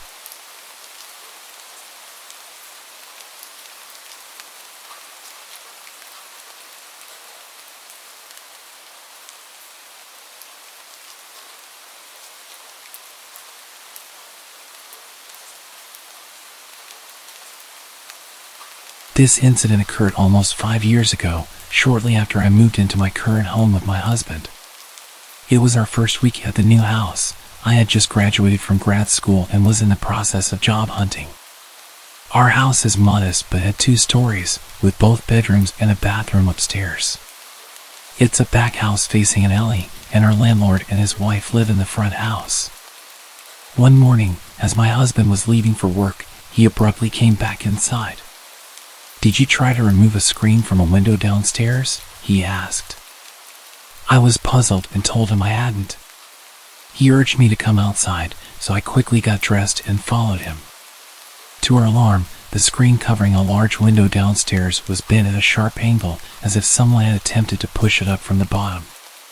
The most unsettling part was the clear prominent handprint on the glass, suggesting that the would-be intruder had tried to push up and open the window. Fortunately, all our downstairs windows are secured with wooden rods wedged in the top half, effectively preventing them from being opened too much. Our analog security measures had unexpectedly saved us. Additionally, we noticed another window screen slightly cut open at the corner. We immediately called the police, who came and dusted for fingerprints on the handprint, but unfortunately, it didn't lead to any developments. At the time, break-ins during the middle of the workday were not uncommon in our neighborhood, as most people would be away from their homes. However, what truly unnerved me was the realization that our would-be intruder had chosen to attempt a break-in in the middle of the night while we were both home and asleep. My car was parked right by the tampered window, clearly indicating that someone was home. It was a bold and foolish move on the intruder's part, especially since they left behind an almost perfect handprint on the window.